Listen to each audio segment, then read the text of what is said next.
Welcome, everybody, to Geeky Geezers. I am your host, Aged Boomer. With me is PaPa Pacelli. Hey, how's it going? I am your co-host. I think it's a Pacelli. Pacelli? Yes, okay. Of all the Pacelli. pronunciations I've heard of my last name, that has not been one, but I'm going to say hi to everybody. We got Netters Network, Horizon Talker. Hello. Big Al Presents, Joshua V, Auditor Dread. Where's our usual crew? Schooner Tuna, great to see you. Brian Gilmartin, Melissa Harris' sons, there you are. And Senora de Mendoza, welcome to the stream. I think it's the first time I've seen you here, but welcome. yeah. And cool. We're going to talk about some cool stuff tonight, right? Yeah, I think so.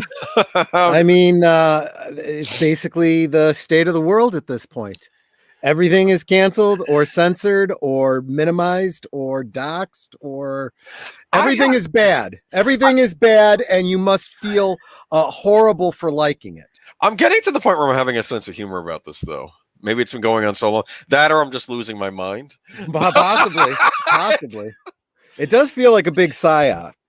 It really does. Like they're really trying to warp your brain. Because, by the summer, I may be able to actually enjoy the 4th of July in my backyard. with 3 other people, possibly maybe 4. Okay. All right.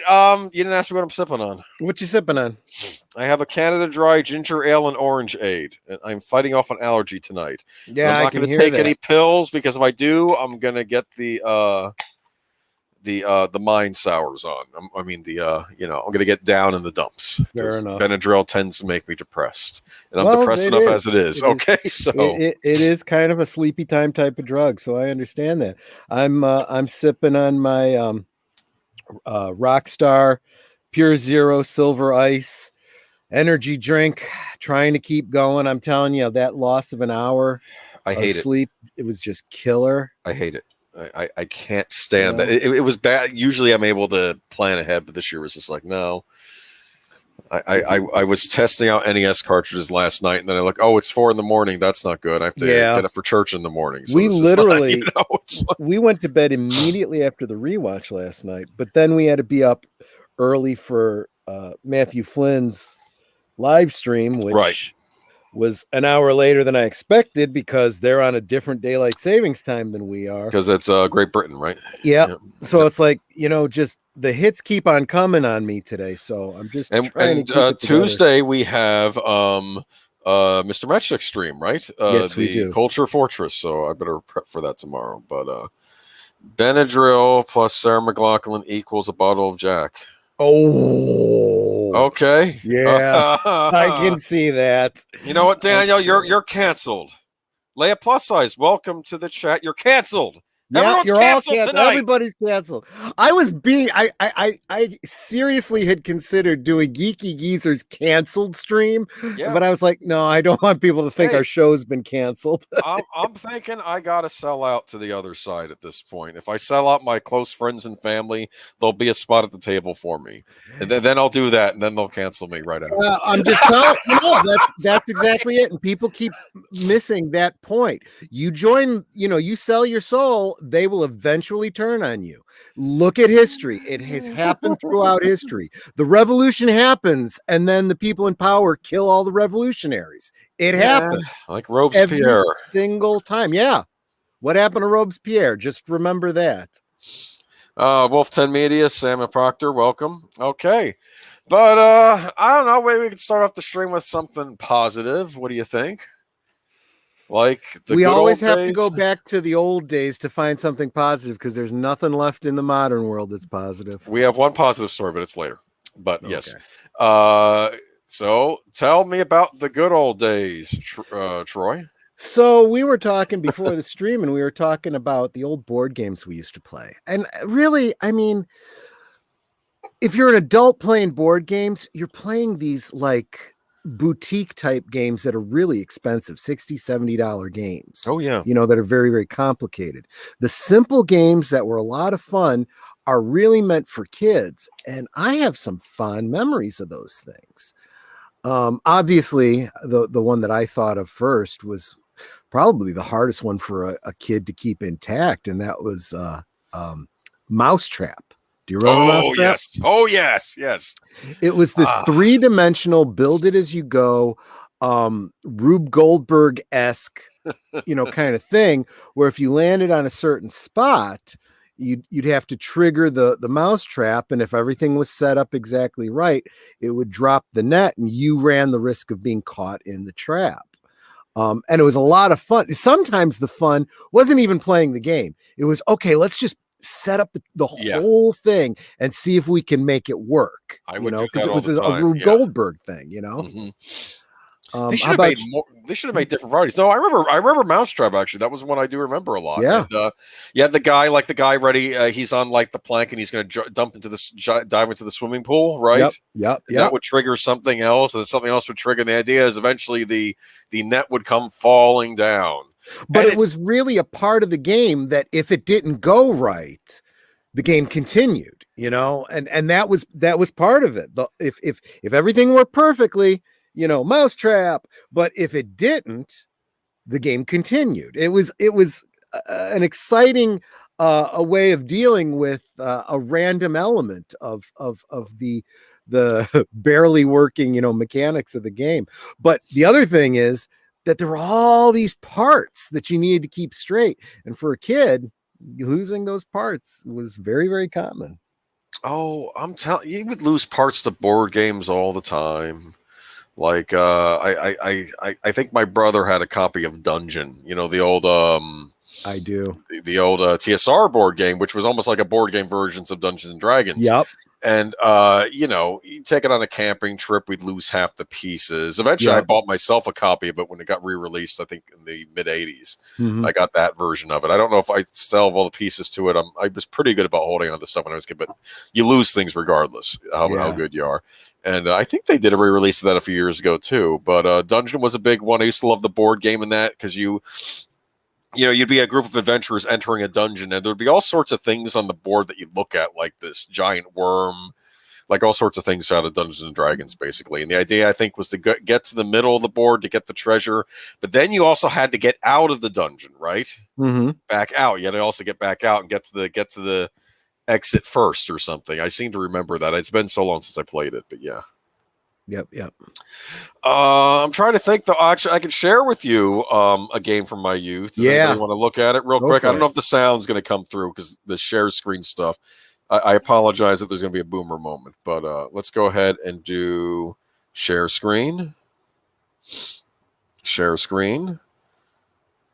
Share the entire screen. Why not? I don't think there's anything questionable on the desktop right now. Okay. All right. Sorry. Anyway, the joke I made earlier. Okay, I know. We will keep. Yeah, this is Fireball Island. Now imagine you're a kid and you're like, "Whoa! It's like a whole island in my living room. Look at that." Yeah, it's like Indiana Jones. Like that kid looked like Belloc. He's in the white suit. Like I want to get the jewel. No, but a thundering fireball comes after you. I do remember this commercial. I didn't have the game. I didn't play it, but yeah, that clearly was inspired by Indiana Jones. Oh yeah. All right, cool. But you know what else it reminds me of? Do you remember the Dark Tower? Yes. My brother had that one. Oh yes. Okay. I loved that game. I actually have it. The problem is that the tower in the center doesn't work. Literally, the game is useless without it. And there are people online that, offer to fix the electronics in it and stuff. And I've been wanting to do that and it just never happens. And a little while ago, there was a Kickstarter for a new version of it, a new re-release of it.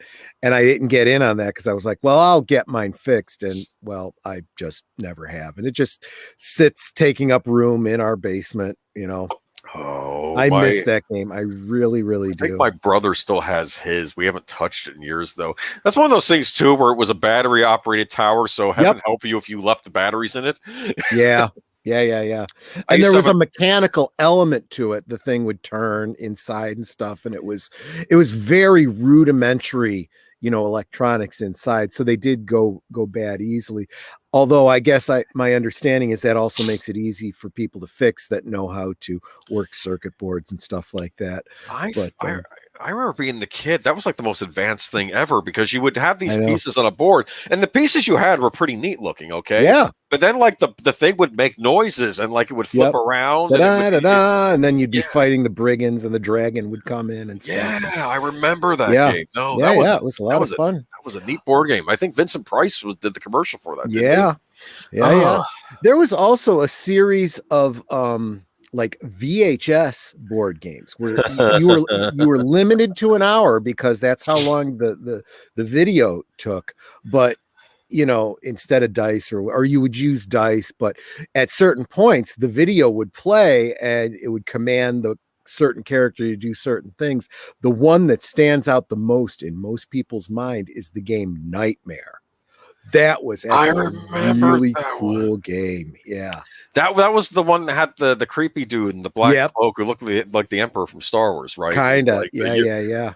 Game Master, and like I'm sure this whole thing, the TV commercials, I imagine the parents were saying that's satanic, you know, like probably, but it was a lot of fun. I remember playing that my first year in college over at my girlfriend's house with her family, and it was like I just loved it. That was and the other one that I have is the Star Trek Next Generation interactive VHS game, where a Klingon played by Robert O'Reilly, not specifically Gowron, but the actor that played Gowron, steals the Enterprise, and you happen to be up to five crewmen that are on board with him, and you're basically doing a what do you call it? Like a reverse Die Hard, trying to retake the ship. Oh, that's a clever idea for a board game. It's really, it really is a lot of fun. I have that one. And because it's VHS, who has VHS anymore? The nice thing is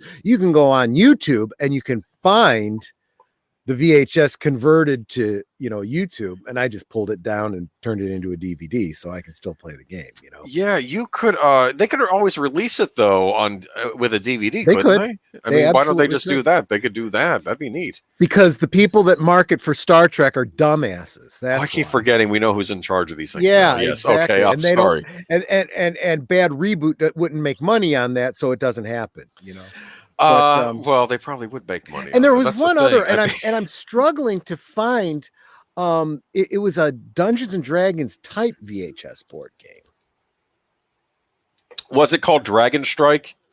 That's it. I've got that one too. I remember because it basically comes with an instructional video, and it's almost like the next step up from Dungeon, where you had to like I'm sure they have that video on YouTube too, where like the guy one will be the dungeon or whatever the equivalent of the dungeon master. It was made by TSR. I remember that, and like it had like the kind of like cheesy like real people, but like very static backgrounds. You can tell the green screen. It's definitely green screen. It was that was probably impressive for the time, but like you look at it now, and I'll tell you what, I mean, it was, and I got that. I actually still have it sitting in plastic, to be honest with you, but I got it, and it's kind of cool. I'm gonna pull that out one of these days, probably in between, you know, on Wednesday nights, if we can get our one player to get over his COVID fear, you know, and start actually meeting together again when we end one game. Well, what do we do next? How about Dragon Strike? There you go. And they'll be like, oh, I vaguely remember this. I think it'll be a lot of fun. I did mention one other board game to you. It wasn't a great game, but I had great memories of it. Maybe because I was so young at the time. That first year, like 1977, when Star Wars came out, the first board game they put out was Escape from the Death Star. And you played, you played Luke and Leia or Han and Chewie. And you were kind of racing to get to the end and get out of the Death Star. And then you had to maneuver through TIE fighters to blow up the Death Star. It kind of like combined those two elements together. And really it had this Monopoly-esque sort of feel to it, because you'd land on certain, you know, spots and you would pull a card, a specific one of two different kinds of cards. But there was the possibility you'd get sent to the detention block, you know, just like in Monopoly, going to jail. So it was a lot of fun. And I do have the original version of it, but A couple years back, Hasbro re-released it Oh, with an exclusive Governor Tarkin figure in the style of the original 1970s Kenner figure. because they never released They had that never figure. released a Tarkin figure back in the original Kenner days. Interesting. So I actually got like 6 of them. Hey, you know what? You can always sell them on eBay or give them out to friends. Okay. Well, this was, a speculative thing, and it turned out that there are just so many of them out there. Nobody is going to be. They're not going to go up in value, so it's not going to be easy for me to resell them.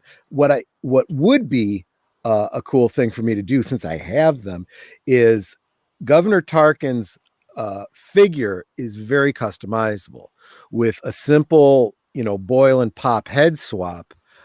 There are customizers out there that put out heads for some of the other Imperials from that scene at the conference room in the first Star Wars movie. So I might just make a bunch of custom figures. Cool. But yeah. What is Perfection? I keep seeing people in the chat talking about it. So Perfection was a game. It was kind of like, what was do you remember the game Memory, where you'd have a bunch of cards lying down and you'd put up 2 and you were looking for matches and you had to remember what they were? Perfection was similar in that you wanted to pull out 2 of the same kind of. No, Netter, you're on an open mic. Why don't you just say it? Okay. Perfection was the one where you had a bunch of pieces that you had to put into their slots in like 30 seconds, or the whole thing would pop up and throw your pieces all over the place. And they were all different shapes. I had that sucker down. In 8 seconds, I had every single piece in there. That's what it was. They're very okay. complicated little plastic. I remember that. I never played it, but I remember seeing commercials for it now. Okay. I actually did have it. I didn't get to play it much, but it was, it had a timer thing. And the idea was if you could get all the pieces in place in time, you just hit the timer and stop it and you won. And if not, they'd all blow up in your face, right? It would pop up and they'd all shoot up. Yeah. I maybe a cousin had it. Now that I think about it, I maybe somebody I knew had it. I didn't. That was one of the ones I was always curious about, but maybe I had other things I wanted to get. But no, I remember. Okay, so now I do remember that commercial though. Pop goes Perfection. Okay. Oh, let me see. Someone was saying, who was there? I lost it now. Someone was saying he doesn't know too many people that calls Tarkin by the governor. Samuel Proctor says that. That is because Troy and I are old school. Okay. Yeah. In the original Star Wars movie, they call him Governor Tarkin. Now, I know later on he's known as the Grand Moff Tarkin, or Grand Moff Tarkin, I think. I think both terms are used she refers to him as Governor Tarkin when she meets him. The figure said Grand Moff Tarkin. He was called Grand Moff Tarkin in the novels. The two titles are pretty much interchangeable.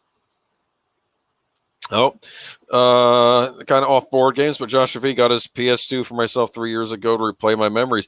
I love the PlayStation 2. Now, Troy, you probably missed out on that one, but that's Definitely. A great little game console. And R-Type Final is on the PlayStation 2. You can get R-Type Final on the PlayStation 2, and it was supposed to be the final R-Type. And guess what comes out at the end of April? R-Type Final 2. I don't even know what R-Type is. You don't know what R-Type is? R-Type is what's known as a shoot 'em up, where the ship is going across the screen. You have to shoot at other spaceships. And you're fighting these things that, like, you fight this boss that looks like the monster from Alien. You mean like Defender? A bit more advanced than Defender. More like Galaga, if Galaga was on its side and it was a little more advanced. Never mind. Okay. I get the idea. We'll talk about R-Type another time. But it's an old school arcade game, but they made the final one on the PlayStation 2. And then the big joke is we're going to make R-Type Final 2. Because it's supposed to be the final was supposed to be the final. I know. So, but it's I don't know, like 14 years later they make an R-Type Final 2. But anyway, I hope that Trooper FN2525 is not saying PS2 is hella old school, because that's not old school for us. Right. But anyway, I guess we got some news we got to talk about tonight, unless you had any other board games you want to mention. Maybe we'll do board games on that. Maybe around. Yeah, because I have some scary ones I'd like to talk about. Of course, you had a scary one, that Dream Master one, right? Or something, what it was called? I'm sorry, Dream Master? Dream Finder. What was the name of that board game with the creepy dude in the robe? Oh, Nightmare. Nightmare. Okay, I need to check out that video. I bet it's on YouTube. Okay. Oh, it is. It is. Yeah. So some dismal Disney news. What do you think? Yeah, Is sure. that how they say on the Clownfish TV? On Clownfish, yeah. So let's. Are they canceled yet? Clownfish TV. As a matter of fact, yeah. This week there's all the big YouTubers have been talking about an article that was basically ripping into and mentioning them all by name, saying they're all right, alt-right Yahtzee, phobaists, and it's like. And if you actually watched any of their videos, these are probably people that we would consider to be pretty left, but they have, problems with Star Wars. It sucks. And it has nothing to do with a black actor or a female actor or anything like that. It's just, sorry, this sucks, and heaven forbid you should have an opinion these days. But yeah, the cancel culture is real. It is, everything Gina said that she got canceled for is absolutely true. And people, you need to look at it. You need to look at history. You need to not be afraid to look at the most horrible things in history and say, could this happen today? Is it happening again today? Because damn it, it is. Yeah. And if you are going to censor history, and if you're going to consider anything so sacrosanct that you can't make a comparison, then that's exactly how it happens again. Oh, look, yeah, pretty much, because and that's so now in the book burning before the books come out, the Mandalorian visual guide and the novel officially canceled by Lucasfilm. We are not going to get a novelization about the Mandalorian. Oh, well, we're not getting the Mandalorian. Oh, we are not getting their visual guide. Yeah, we are not getting anything Mandalorian in print. Is this the Mandalorian season 1 and 2 book that was supposed to come out? Yep. Canceled. I didn't realize that. I thought this was like a spinoff novel. Oh my goodness. Nope. Okay. They are literally. Wow. Okay. And if you go ahead and reference that article. Sure, I got it right with me. Want me to read from it? Yeah, okay. Please.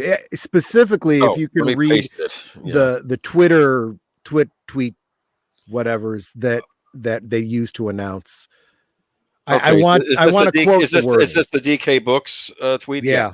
DK Books first tweeted this morning, due to the ever-expanding world of The Mandalorian, we will no longer be publishing The Mandalorian Ultimate Visual Guide at this time as the story continues to unfold on screen. Yeah. Moments later, Del Rey tweeted, due to the ever-expanding world of The Mandalorian, we will no longer be publishing the Mandalorian original novel at this time as the story continues to unfold on screen. Yeah. Now, I had reached out to Del Rey, the Del Rey representative, to ask if they could give more details, and they responded, no! Yeah. I'm sorry, that's what I is that an exact quote? Is that exactly how? Yeah, that's just what I imagine they would say. Yeah, like, some hysterical screaming no at me. Like, because Hasbro is having the same problem. You got to understand that the publisher and Hasbro and all these licensees are not happy about this. They don't give a flying F about Gina Carano or Cara Dune or any other shit. All they care about is making sales. And so this is directly impacting their sales. You're telling me I can't sell the stuff that sells. Well, then why the hell am I paying you a license fee?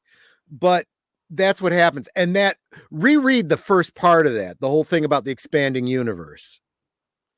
Yeah, it continues to unfold on screen. Okay, so never have they ever put that limitation on their visual guides. They put it out, and if there's more to say, they put out another edition. That's bullshit. They are doing this because they don't want to make reference to Gina Carano and Cara Dune. Now, one could make the argument, well, for the visual guide, all you got to do is take out the page that talks about Cara Dune. But of course, this is Kennedy flexing her muscles and saying, yeah, no, we don't want to promote Mandalorian at all in any way. We want it to die. So we're canceling. Yeah. I'm seriously wondering if we're ever even You gonna try see to this tell me there movie. isn't a fucking civil war going on behind the scenes. No, If this everyone, isn't freaking proof about it, this is proof of it. everybody's been on Kathleen Kennedy's side. Come on now. There's no civil. They're okay with their show and their merchandise. Anybody who wants to make freaking money is against Kathleen Kennedy. That's where your civil war is. I'm not even talking about, Favreau versus Kennedy. I'm talking about anybody who wants to make bank and cares about making money at Disney is opposed to Kathleen Kennedy. Oh yeah. I guess it's all about the ideology over in that camp. I don't know what the plan is. None of this is making sense to me. I mean, it's everything we're going to be talking about tonight. This has nothing to do with companies making money. This is literally a psyop against the American psyche. They want to brainwash you into, yes, whatever you say this is evil. I won't do it. I won't read it. I will wring my hands and clutch my pearls. They are istophobes, and we hate them because you say to hate them, Disney. I'm telling you, like I noticed the other week, David Stewart was saying that Hail Kennedy. Like he was even thinking that get woke, go broke isn't a thing, and because the companies are just going to keep doing what they want to do, regardless of how much middle money it takes, and that makes no sense to me. But then I see stuff like this happening, and I don't get any of this, and the visual guide. I mean, these things would sell like hotcakes, right? I mean, so and they're just canceling because these are and I think you were the one that pointed out they're not looking to make their money from sales anymore. They're looking to make their money from buyouts. That tells me that Disney and the Hollywood machine are no longer the kind of profit motive where they want to maximize sales of tickets. Now they just want to maximize the money they get from the government. They have become the propaganda wing of the new oligarchy. It's just bizarre. But I mean, is this like a corporation type thing? Is this I mean, I don't know. I don't know.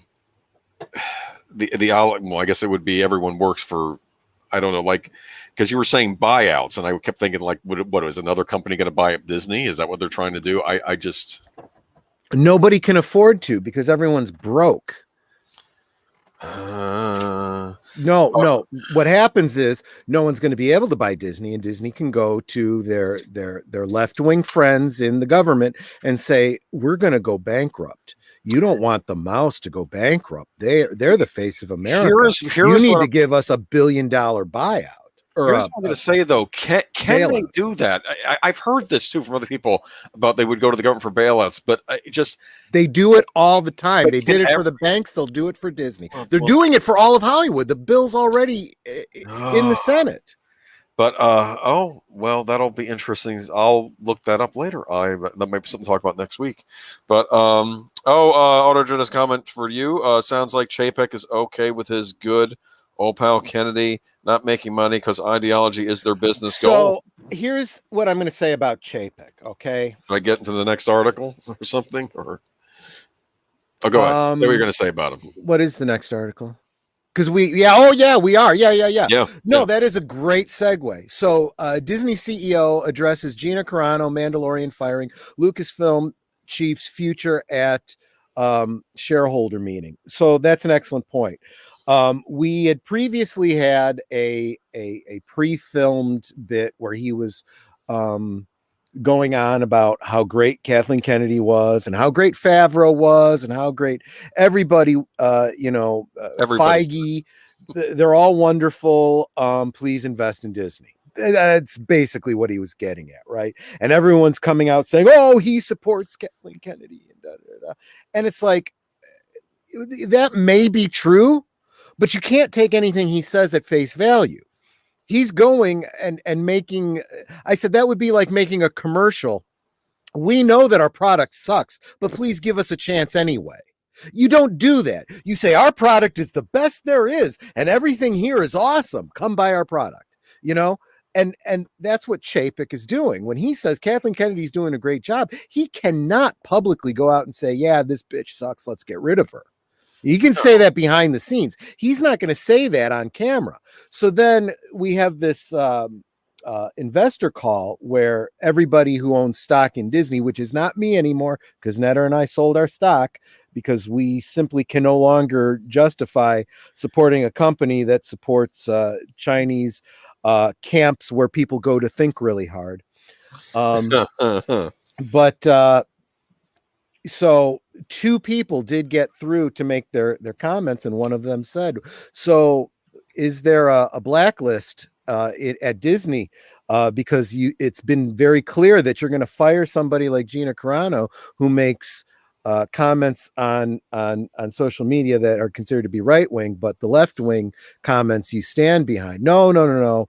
We don't feel that there is a blacklist. Yeah, please read it. Yeah, sure. I don't really see Disney as characterizing itself as right-leaning or left-leaning, Chapek said. He said that Disney was interested in standing for quote-unquote values that are universal, such as decency and integrity, as well as in making content that is reflective of the rich diversity of the world that we live in. Yeah. And that's the kind of stuff that if there was somebody who had the opportunity to come back and make a response to that, say, oh, really? You know, basically, let me translate what he just said. We don't see it as right and left. We see it as right and wrong. And you people that are right are all wrong. That's basically what he's saying. He's basically saying, yep, you're absolutely right. If you stand opposed to this left-wing ideology, you're evil and wrong, and we stand against it. That's really what he said, almost to the word. However, put that aside for a moment. There was no opportunity for somebody to come back and say, well, wait a minute.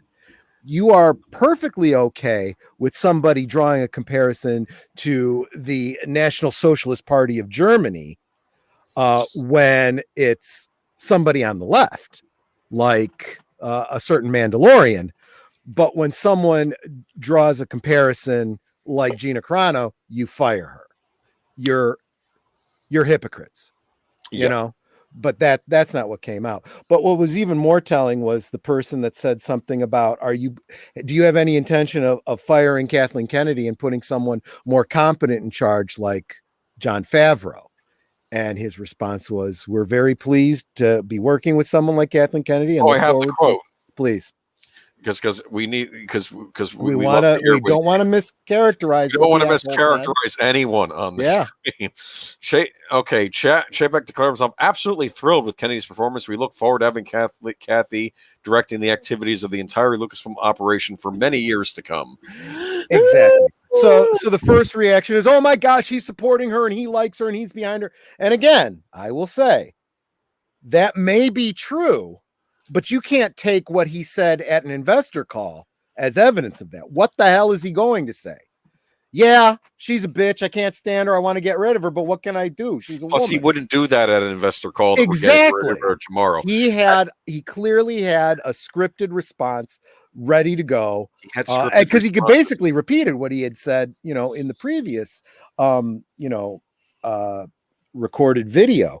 But so again, who knows? A lot of people look at Chapek as being the bean counter. And so a lot of people think he's the one who is most bothered by the fact that they're not making bank. And he knows what's going on. And he knows it's directly related to this bullshit that Kathleen Kennedy's pulling.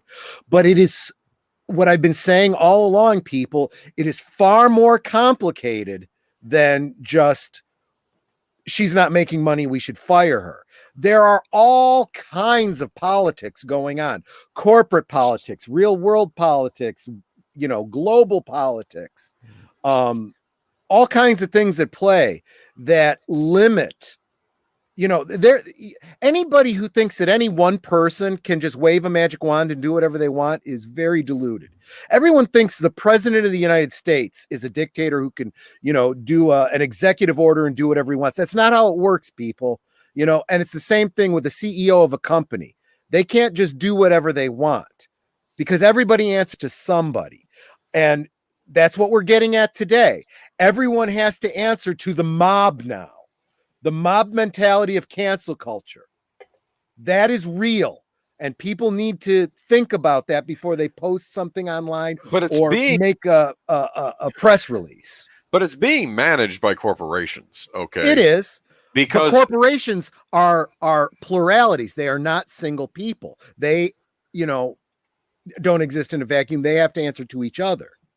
okay. See, no one person is in control. Because right now they're going after the conservatives, but they're going to start going after dissidents on the left at some point too. Yeah, just look at history, people. Look at what happens in these countries where there's a coup. What were we talking about? Look at Robespierre, right? Yeah, he's the one who's saying, these people are evil. Let's cut off their heads. Well, what happened to Robespierre and all of his people? They got their heads cut off too, because eventually the people that take over look and say the dissidents that got us into power need to go because they'll overturn us eventually too. So everybody, who is in cancel culture today is going to be the people that are getting canceled tomorrow. Yeah, probably. Yeah. I'm waiting for that day to happen. And this is, I'm telling you, every time I talk about Lucasfilm, I feel like I have to take a shower afterwards. I just took like a shower an hour ago. I'm serious. I keep thinking it's funny, but it's really not. It's disturbing me on a lot of levels here. Yeah. Look up.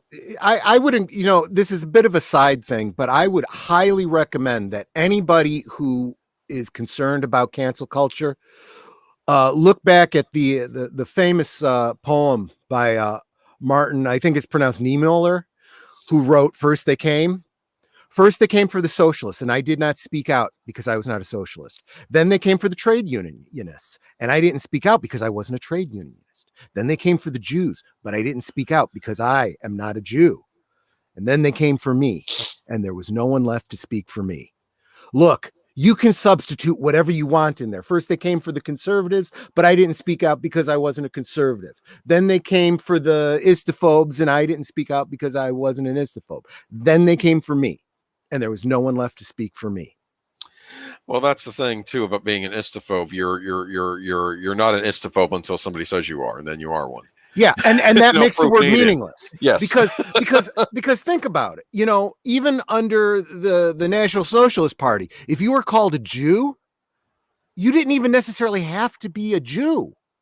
You didn't necessarily have to have relatives that were Jewish. You didn't have to practice that religion. All they had to do was say you're a Jew, and people believed you were a Jew, and that was enough to get you, killed, literally.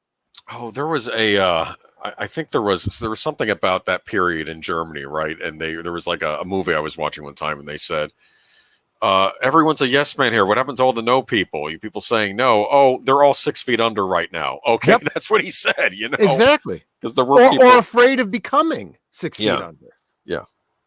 Okay, but and all this just because we just wanted a decent Star Wars movie.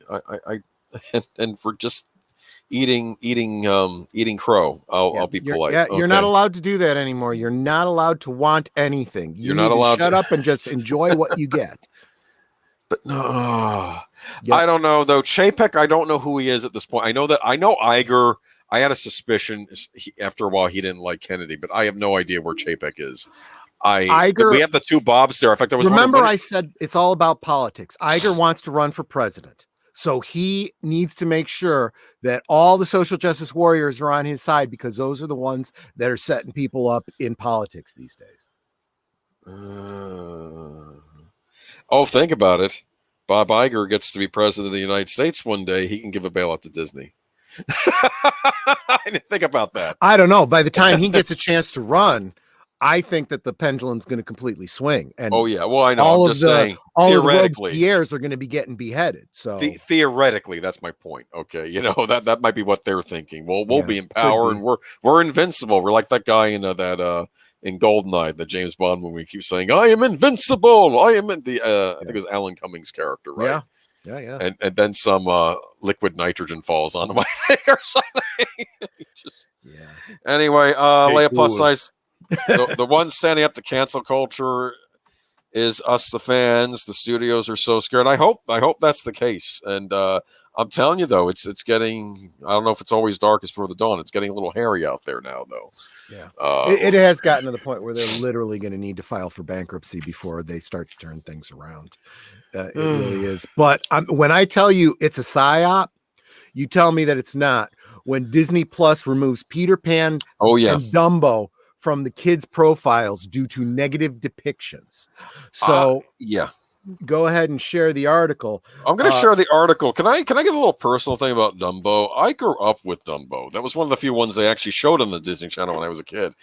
And I identified with Dumbo because and that was always, I think, my favorite Disney cartoon movie for a long time to come, because what I liked about that movie is that Dumbo is different. He's the freak, okay, but he wins in the end, okay, you know. I mean, he goes through a horrible time in that movie in the beginning. You can argue it's there's a comparison to be. I mean, it's almost an archetype, right? It's kind of like Rudolph, or you know, any other, you know, the ugly duckling, you know, whatever it is. But Dumbo didn't change. He just showed people to accept who he was. I think that's what it was. That there was value in what was different about him. Yes. And I thought that was what ironically, really, if you wanted to do a lesson about evolution, there's a great example of it, right? Because I saw this really interesting study on moth populations in an area where a volcano had put out a lot of dust, right? And this particular group of moths, this lineage of moths, all had this dark brown color that allowed them to hide when they would land on a tree. Okay, they were dark brown, they'd blend in with the bark. And any of them that had light coloring stood out to birds and were picked off. But within a single generation, the whole script flipped, because all the trees became very, very bleached out and covered in ash. So all of the light colored moths survived because now they were perfectly adapted to their environment. And the more common dark ones just got feasted on by birds. The bird population went up. These things have ripple effects in nature, right? Natural disasters can I many years ago when I was in college, I took an evolution class and I decided to write a science paper. And actually this one turned out very well, actually. It was on extinction's role in evolution. And there's the whole thing about Darwin, survival of the fittest. Now, to be fair, I don't know if he actually said that or if people just lent it to him because of all the stuff he came up with. But survival of the fittest doesn't work when you take into extinction, like, you know, an event like that where doesn't matter how adapted you are as a fish. If your river dries up, you're gonna die. It doesn't matter how adaptive you are as a mammal. If there's a solar flare and everything gets wiped out on the surface and everything under the sea survives, you know, and that's the thing. So survival of the fittest until you're, you know, it doesn't really work. And that's what that reminded you when you were telling me but about unfortunately that. I feel like as humans, because our adaptation is our intelligence, right, this has led to things like language, culture, society, which has also allowed us to adapt our environment around us. So those environmental factors that used to put stresses on our population and cause us to strive to be more advanced and better each generation, we have nullified. So now we don't have survival of the fittest. We have survival of everybody, protect the stupidest among us. And now we're getting overpopulated with stupid people. And that's how we end up in the world that we live in. Go watch a movie called Idiocracy, people. I highly recommend it. It was meant to be, you know, a humorous poke at things. And unfortunately, it's become a how-to. You know what else this reminds me of too? I'm also going to say this. I don't know what's been going on with the younger kids. Okay. I mean, let's be honest. You're removed from me, but probably not as much as even you and I are removed from someone in their 20s right now. I don't know what the schools were doing. Like, I know there was a big campaign for anti-bullying, and, you know, I was bullied, and it's not fun, you know, to get made fun of, you know, if you're a little different and stuff. But I do wonder, though, sometimes if I also learn behaviors of what to do and not to do in public. Do you understand? Or how to act around people, and, you know, about how to act around peers, and, you know, like the whole, you know, you don't tattle. That was a big thing. Okay. Exactly. You know, you got a problem with someone. Like, there was always a thing you see in movies, like where, you know, you have the bully and the bullied, but if the principal comes along, you don't snitch on the bully. You know, that was sort of a rule. Maybe that was good or bad depending on how extreme it was, but it's not I don't know. It's these things I was talking about, the natural selection and nature kind of thing. It plays out with kids on the playground. It really Yes. does. And the strong survive and the weak don't. And the weak learn to adapt and overcome. I am never going to defend the idea of being a bully. However, what I will say is you're being unrealistic if you think you can eliminate bullying. It exists, and you kind of need to learn to deal with it. I don't care if you're a male or female, there's bullying, and you need to learn to deal with it because you are never going to get rid of it. And it's almost reminding me of like these days you're dealing with now, of course, if you're the nerd and you're picked on, that's bad. But then also if the nerd eggs on the bully and gets beat up, you know what I'm saying? And that's what this whole society right now is seen to remind me of, because people are doing things online behind masks. You know, they can go attack people. They, you know, it's not like they're going up to my face on the street and doing it. You know what I'm saying? Yeah. And then call your employer, get them to let you go, and all this. Employers need to stop doing that too. That's another thing that needs to stop going on. But we're getting off track. We're talking about Dumbo. Yeah, and I did want to say to Auditor Dread, it was not Gatorade, it was Brondo. Brondo is what plants crave. Are you drinking Brondo? No, but interestingly, they did actually put out a Brondo energy drink to be one of those kinds of yeah. In Idiocracy, I remember now. Okay, yeah. Yes, and that was because that movie's so funny. Brondo, it's what plants crave. And what happened? The Brondo company was able to get the government to subsidize them to water all plants in the country with it, because that would make them all kinds of government dollars, but it was killing all the plants. Yeah, the plants were growing. People are stupid. Yeah. And then they're like, why don't you just use water? Remember the guy for the pets? Yeah, and that was the funny thing, right? Because he was a guy who had been put in cryogenic suspension specifically because he was an average person. He wasn't super smart. He wasn't average stupid. Intelligence. He was average. But in this world, everybody had become so stupid. He was like a genius, you know? It was, people really see that movie Idiocracy. I may do a rewatch of it one Friday night, just cause, you know. I do like that. And yeah, what is it? Oh, Wolf 10 Media says these days they keep punishing standing up by yourself because of the fifis of the bully's parents. That wouldn't surprise me. But anyway, you know, that's the irony, right? We're against bullying. We need to stand up to bullying, but when you stand up to the bullies, you get canceled. Yeah. Freaking genius. But yeah, let's get back to the point this article's fascinating. Okay.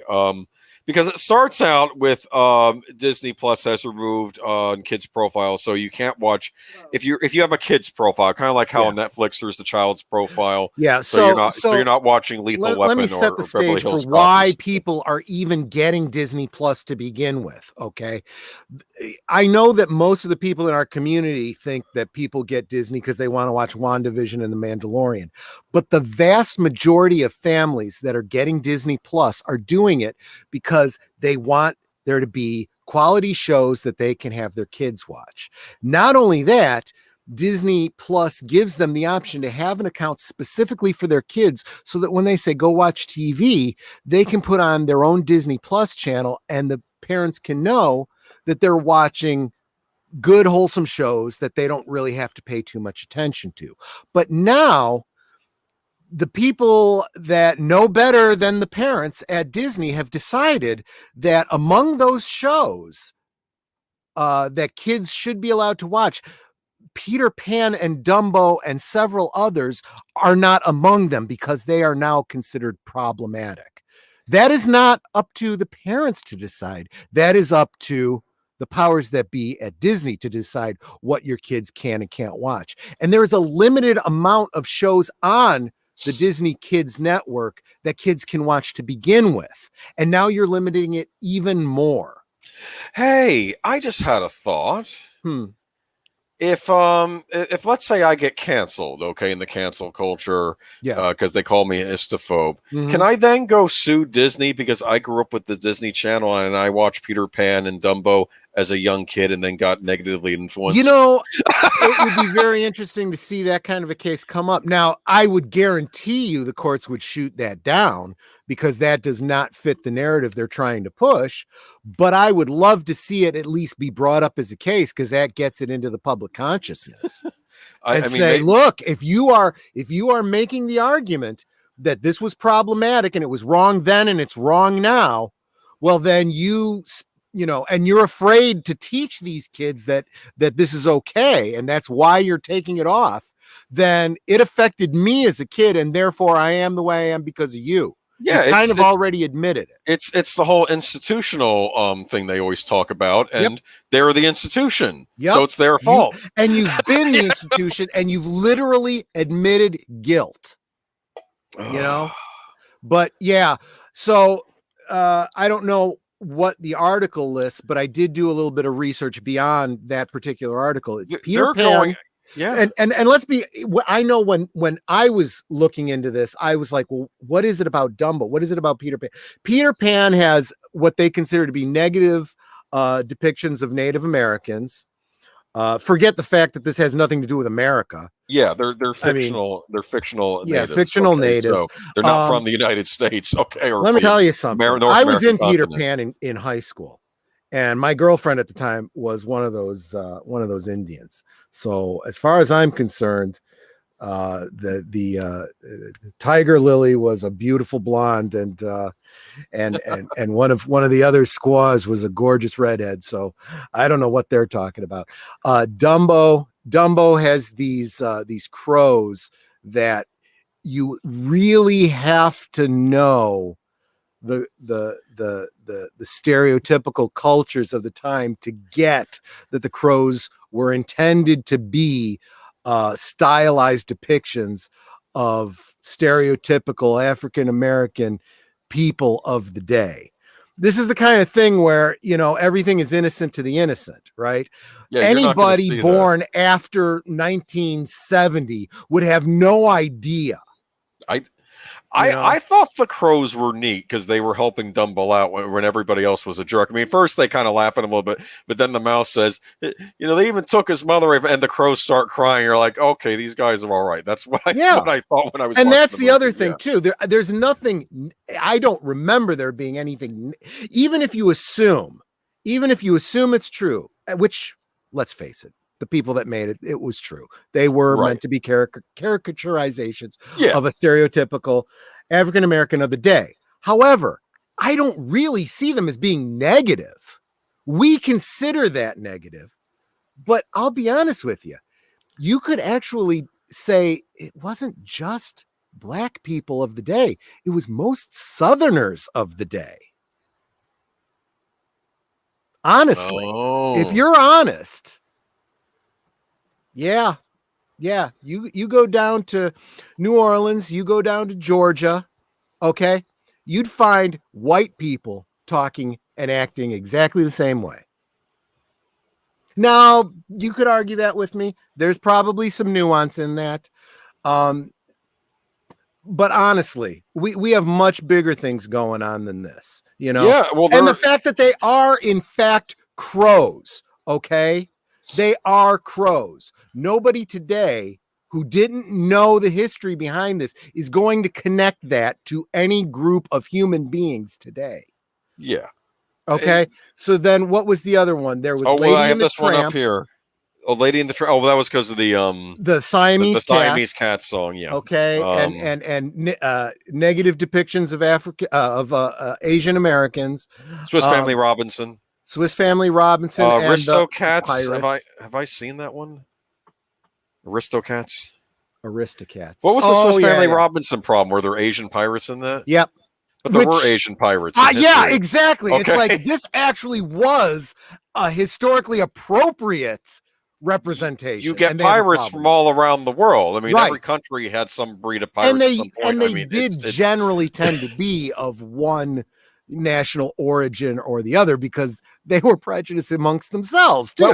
That was actually the one funny thing. One of those Pirates of the Caribbean movies, you had a conference of all the pirate groups. So you had the pirate groups from all around the world, like the Chinese pirates. Yeah. You had a French pirate that was dressed like a fop. I thought that was perfect. That was kind of a romanticized version of that, but that concept really did exist, and you would find those kinds of diversity issues among those pirates. You would, because let's face it, historically, it's not just what you look like and the color of your skin. It was also language. You needed to be on a ship where you understood the language, damn it. Right? Interesting. But so what I found interesting was they also have removed Hocus Pocus and Halloween Town. I don't think those are mentioned in that article.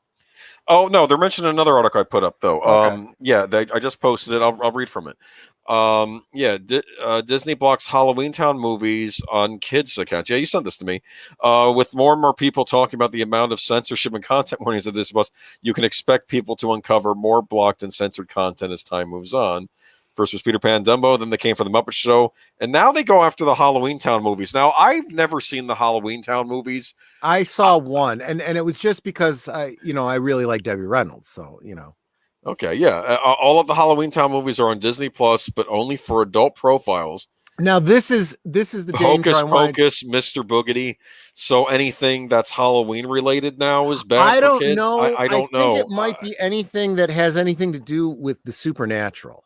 I think they're starting. Okay. Well, what about that Coco movie that came out about the afterlife and whatnot? Yeah, that one I don't know. But here's the danger. The more you start pointing to things and why you need to cancel them, there's going to be no content for kids anymore on Disney. And you're going to just have to do away with it, because they're saying, well, these things aren't being taken off of Disney Plus. They can watch it on their parents' account. But the parents don't want to have to go and sort through and say, okay, sit down and watch this show, and I have to come back before this show ends so I can put on another show for you, and make sure you're not watching, Deadpool, Yeah, you don't want to watch Deadpool. I mean, Deadpool 2 when he crosses his legs. But anyway, I didn't mean to bring that up. Now you have. But seriously, what I'm saying? It's just it's gotten ridiculous. And honestly, I hope more parents look at this and go, "This is too big an inconvenience. Disney Plus isn't worth what I'm paying for it. Cancel." And I'll be honest with you, Disney can't afford that. Hell, they just put out another movie that flopped.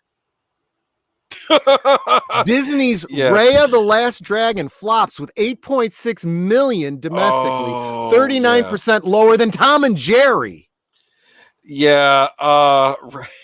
Well, I'll say this, at least from the trailer for Tom and Jerry, it looked like classic Tom and Jerry, except they were like in the real world. So it almost looked like a throwback, which was kind of nice for a change. I don't know if the movie's any good, but I'm just saying from the trailer, it did look like classic Tom and Jerry. Okay. But I'll be honest with you, just the fact that they called it The Last Dragon, I wanted to see it flop because, this didn't have show enough in it. Okay, you got what I was talking about. I get the reference, yes. Okay. Yes. Okay. Show enough. They were supposed to remake that, and it never happened. I'm glad they didn't. You don't want a remake. You could do a sequel. Do not do a remake. They were going to have Samuel L. Jackson as the villain, though.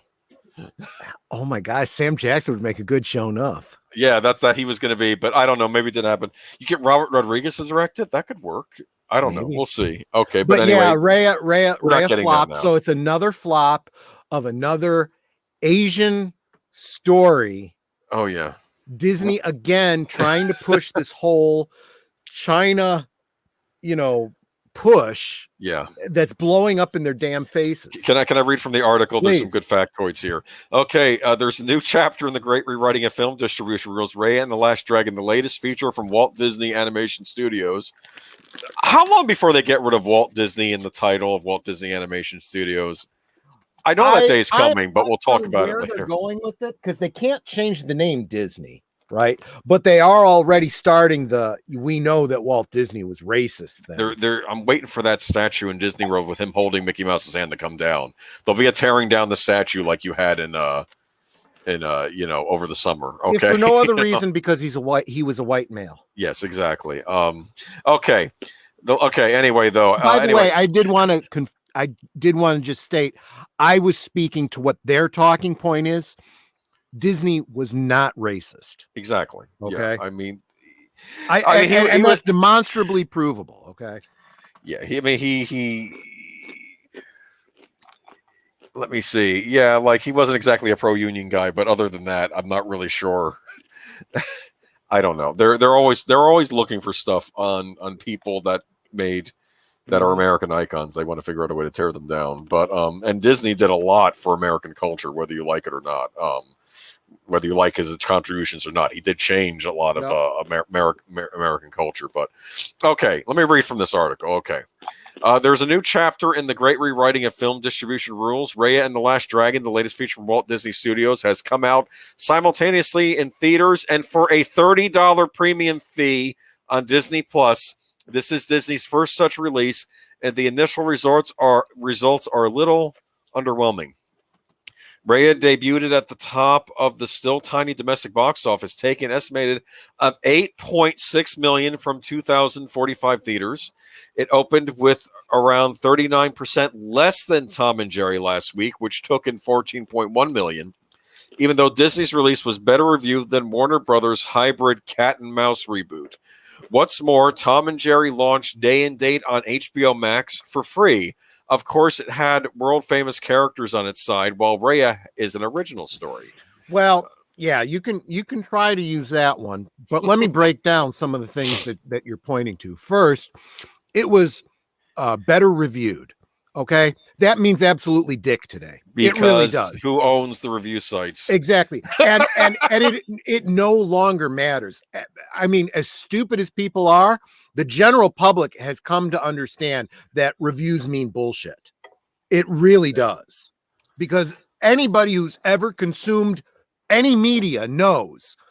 I've heard what the reviews are. I don't agree with them. It doesn't. So, and it was always a joke, right? Oh, if they say it's bad, it's probably good. If they say it's good, it's probably bad. I mean, reviewers have the same, what do you call it? Reputation as meteorologists, you know? What's the line from Twin Peaks about, coming into Twin Peaks, bright sunny day, the weatherman called for rain. I'll tell you, if I could have a job where I could be wrong half the time and still get paid, it would beat working.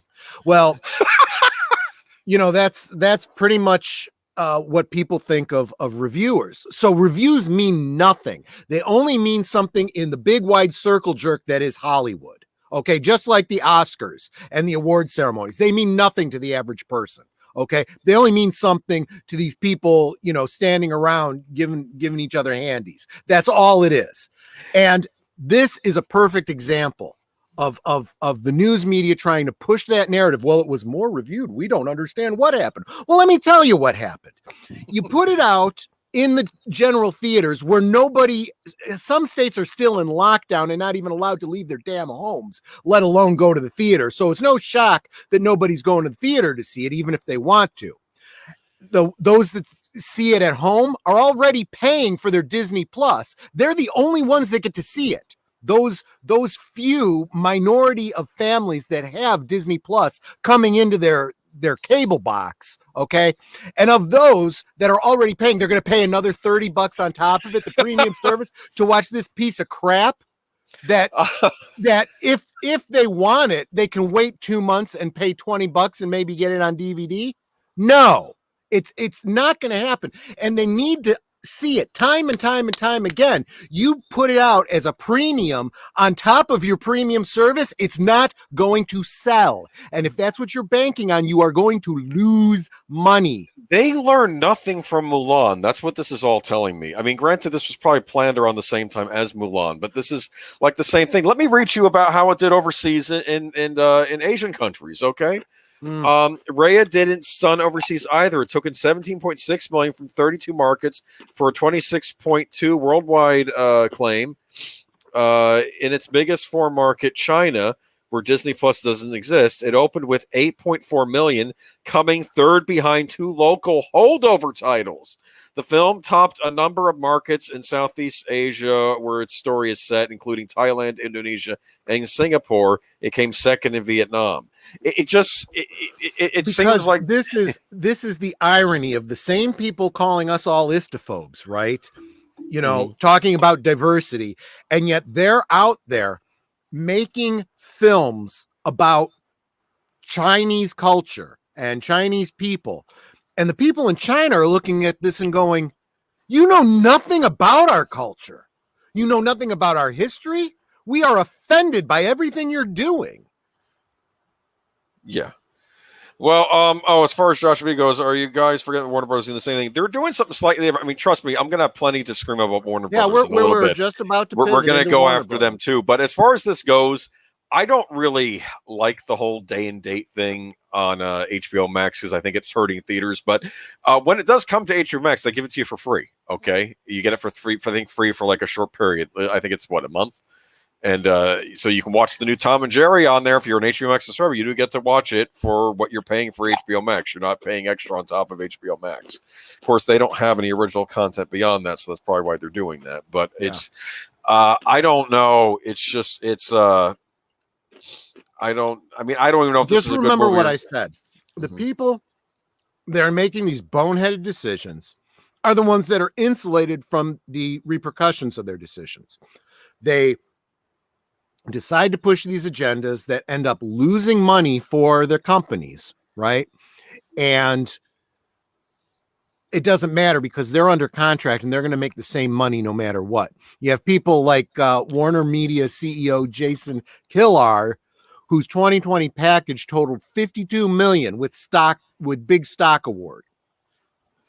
Doesn't matter if the Snyder Cut, tanks, and if they lose money, he's still walking away with $52 million in stock award. Oh yeah, I'm going to talk about that in a minute. I did want to address this one comment though, if you don't mind. Brian Gimont, am I surprised? The only one that sees the irony that the same journalist who shilled for Mulan and Raya also used to slam the Dynasty Warriors games. They are the ones that trashed Alita when it came out. Yep.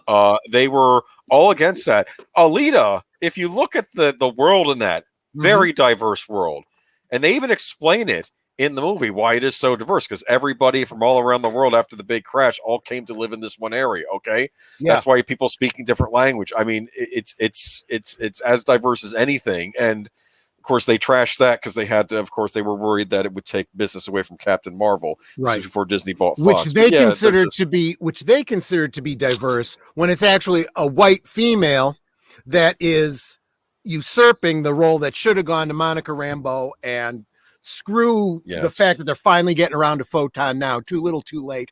Screw you, Disney, and screw you, Marvel. And Alita, a Latina leading lady too in that movie. Beautiful, but, Latin girl. Oh, so sweet. Yes. I used to say this about Ron Perlman when he would play. Well, really, when he would play anything he would play, because every role he got, he was covered in makeup, right? Whether it was the Riemann in Star Trek or Hellboy or Vincent in Beauty and the Beast, he acted through that latex mask. And you saw the character in his eyes, in his mouth, in his expression. Years later, when Andy Serkis, you never see his face because it's always covered by CG, motion capture CG. So his facial features, his reactions, his emoting still comes through. That's real acting, in my opinion. Okay. And Rosa Salazar for working Alita, I think she That's what I was getting to. I think she even did better than Andy Serkis, and I was because I wouldn't say better, but she at least on par. Come on, definitely on par, because she's playing a very different role. What is she playing? She's playing a role that's incredibly sympathetic. It's easy to fall in love with this little girl, right? Yes. And I mean like father falling in love with a little girl. Not that's like what the whole movie was about. He had a positive father. Had a positive father, and everybody that tried to poo-poo it was like, "Oh, you guys are all sick," because she's, just a young girl. That you know what? It's possible to love and admire a child without sexualizing them. You're the one that's putting that on us. Yeah, I know. You know, I think they hated it too because it had a positive father figure in the movie. Think about it. That was another thing we didn't. And all of them had their flaws, right? I mean, even as this father character, he had his flaws, but you can't take from him that he didn't have good intentions, you know. His heart was in the right place, even though if he made a couple wrong decisions, his heart was in the right place. Yes. Yeah. Great movie. If you haven't seen Alita Battle Angel, definitely get out and get it on DVD or Blu-ray. Own physical media, people. But we'll be getting to that. But Warner CEO Jason Killar's 2020 pay package totaled $52 million with a big stock award. That's a lot, right? I mean, I know I see numbers and I'm like, well, is that a lot? But I actually think that is more than the average. We only report on it because there's a news article out there about it. In that regard, it's news because it's specifically about this Killar guy. But this is nothing new. This is the way business works. The guys at the top are insulated with their golden parachutes. The company can go to crap. They're going to be just fine and they don't care. Just so you understand what's happening. And for all the arguing about istophobes and you hate people of certain colors and it's all about these lives matter and those lives don't. It completely obfuscates the fact that what we really have here is a problem between the rich oligarchs and everybody else. Well, it's almost like you're saying that the best way to deal with the poor people is to have them fighting each other instead of fighting against them. You think? I don't know. Just a theory of mine. Forget that, though. Susan, I didn't say that. I apologize. Okay, but yeah, people are making at the top are making buckets of money, it looks like. Yep. As CEO of Warner Media, Mr. Carlo was charged with overseeing a reorganization to realize synergies and help Warner Media operate more nimbly in the current media landscape. Translation, I'm going to say a bunch of buzzword bullshit to make myself sound like I'm doing something useful. I'm sorry. I hear that word synergy, and I think synergy is BS. It's a non-word, and I hear people. It's not in that there is value to finding ways. Okay, so let me give you an example of a synergy. Okay, Disney buys Marvel. They prevent a company, or they actually save a company that was going bankrupt, that was running into hard times. They put a filmmaker in charge who's got a good vision of storycraft and turn it into a multi-billion-dollar thing. That's a synergy. You have a great IP with great storytellers, with the money backing it, you know, a lot of history from two different companies. Those are synergies. Those are good things. The problem is that what people are talking about as synergies is a bunch of bullshit.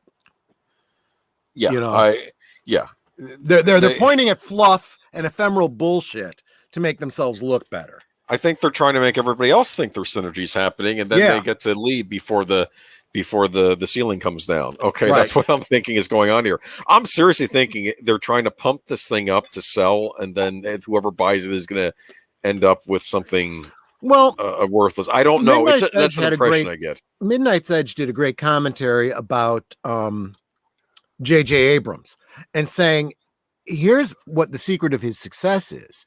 He comes in, you know, does something big and spectacular, makes a bunch of money, and then leaves. And then it all falls apart because it was a beautiful monorail built on sand. You know, it looked great. It was wonderful. Look, he's so great. And then he's on to the next thing. So from his point of view, he gets the money, gets out, and he's continually successful, even though he's leaving a trail of shit in his wake. Now, will that eventually catch up to him? One would like to think. I don't know. I'm just calling it the way I see it. I'm not even trying to make predictions about it. I have a feeling things are not going to go well for Warner Brothers at some point. I mean, some of their projects look interesting, like the Mortal Kombat movie actually looks kind of neat. I kind of want to see that. But you know what's going to save them? You know what's going to save Warner Brothers? Space Jam. That's going to be awesome, man. No. Oh, man. This one. I have a confession. I've never actually seen Space Jam. It's funny because I did buy it digitally off of Voodoo a little while back when it was cheap. and I actually do plan to watch it at some point because I always, it was one of those movies I always meant to watch. But you ever have those movies that everybody else watched, and you're like, oh, I'm going to watch it too, and you never get around to watching it? That was Dude, Space last Jam night when we were looking at what movies we're going to be watching on the next couple Saturdays, we ran across one on our shelf, and Annette's like, what's this movie? And I'm like, I don't know. We both looked it up, and neither one of us had ever seen it. It's been sitting on our shelf for who knows how long. We didn't even know what the movie was. Okay, well, interesting. What was the movie? We inherit a lot. I don't know. It was something that started with an A because we've gotten into the A's. Okay. It was before About Last Night. What? A good year. A Good Year with Russell Crowe. Oh, I don't think I've seen that. Yeah. No idea. I have no idea why we even have it on our shelves. Someone must have given it to us. Yeah. But anyway, a good Russell Crowe movie is the next. I think it's called The Next 7 Days. It ain't bad. It's almost like a reverse prison breakout movie, if that makes any sense to you. They're trying to break in? It's about someone trying to break someone out of prison. Okay. And I'm not going to say it was actually pretty good. I would recommend it. We just watched one. Movie. We just watched one yesterday called Flypaper with McDreamy, whatever his name is. Oh yeah, Patrick Dempsey, right. Yeah. Oh. He plays I don't know, somebody on the spectrum, I guess. He's got attention deficit disorder or something like that. And when he's off his meds, he picks up on all kinds of stimulus, and he knows what's going on, and he's very analytical and clever. And a bank robbery's going down, and he knows before the guys pull the guns, you're about to be robbed, Huh. And it's very, very interesting. It was actually a very good, very well thought out movie. My problem with it was the female co-star was Ashley Judd, and that just kind of destroyed the whole movie for me. Well, some movies she's been in have been good. I mean, like this movie was good despite her. I'll think of one at some point. I was just going to say, I was thinking about Kiss the Girls, but it was right at that. It was right at that point too, where you could see that her face was starting to get a little bit too over punctured and filled and tucked. I know what you're talking about. And there's this line where he's talking about how he has social anxiety disorder and how when he's off his meds, he doesn't know how to talk to people, especially women I want to sleep with. And then he pauses and looks at her and goes, and then I say stuff like that. And then I'm like, why would anyone want to? I mean, not even with yours. No. But anyway, I've gotten way off on another tangent. Why do you let me do this? It's your show. I'm gonna slap you with a wet noodle. Well, that's okay because Melissa Harris is gonna bring us back in. Melissa Harris and Sons. What's next, folks? Are they going to attack Betty Boop and Johnny Bravo and Blue? Let me tell you something. Betty Boop gets attacked in this article. I'm gonna read you. There we go. I'll read for you. Okay, so this is about the upcoming Space Jam sequel, which is probably started out as a project that maybe would have been good, and I'm thinking something went off the rails because I'm just from reading this article. I have a suspicion that halfway because I noticed they switched directors.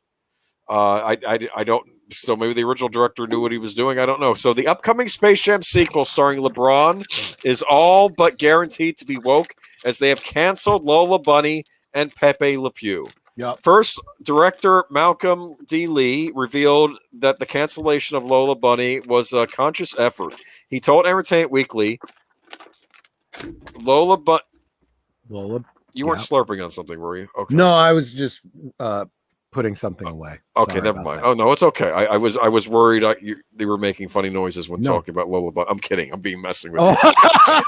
Oh, Lola Bunny. No, okay, no. Anyway, I don't know. Apparently people like her. Okay, but he told Entertainment Weekly Lola Bunny was very sexualized, like Betty Boop mixed with Jessica Rabbit.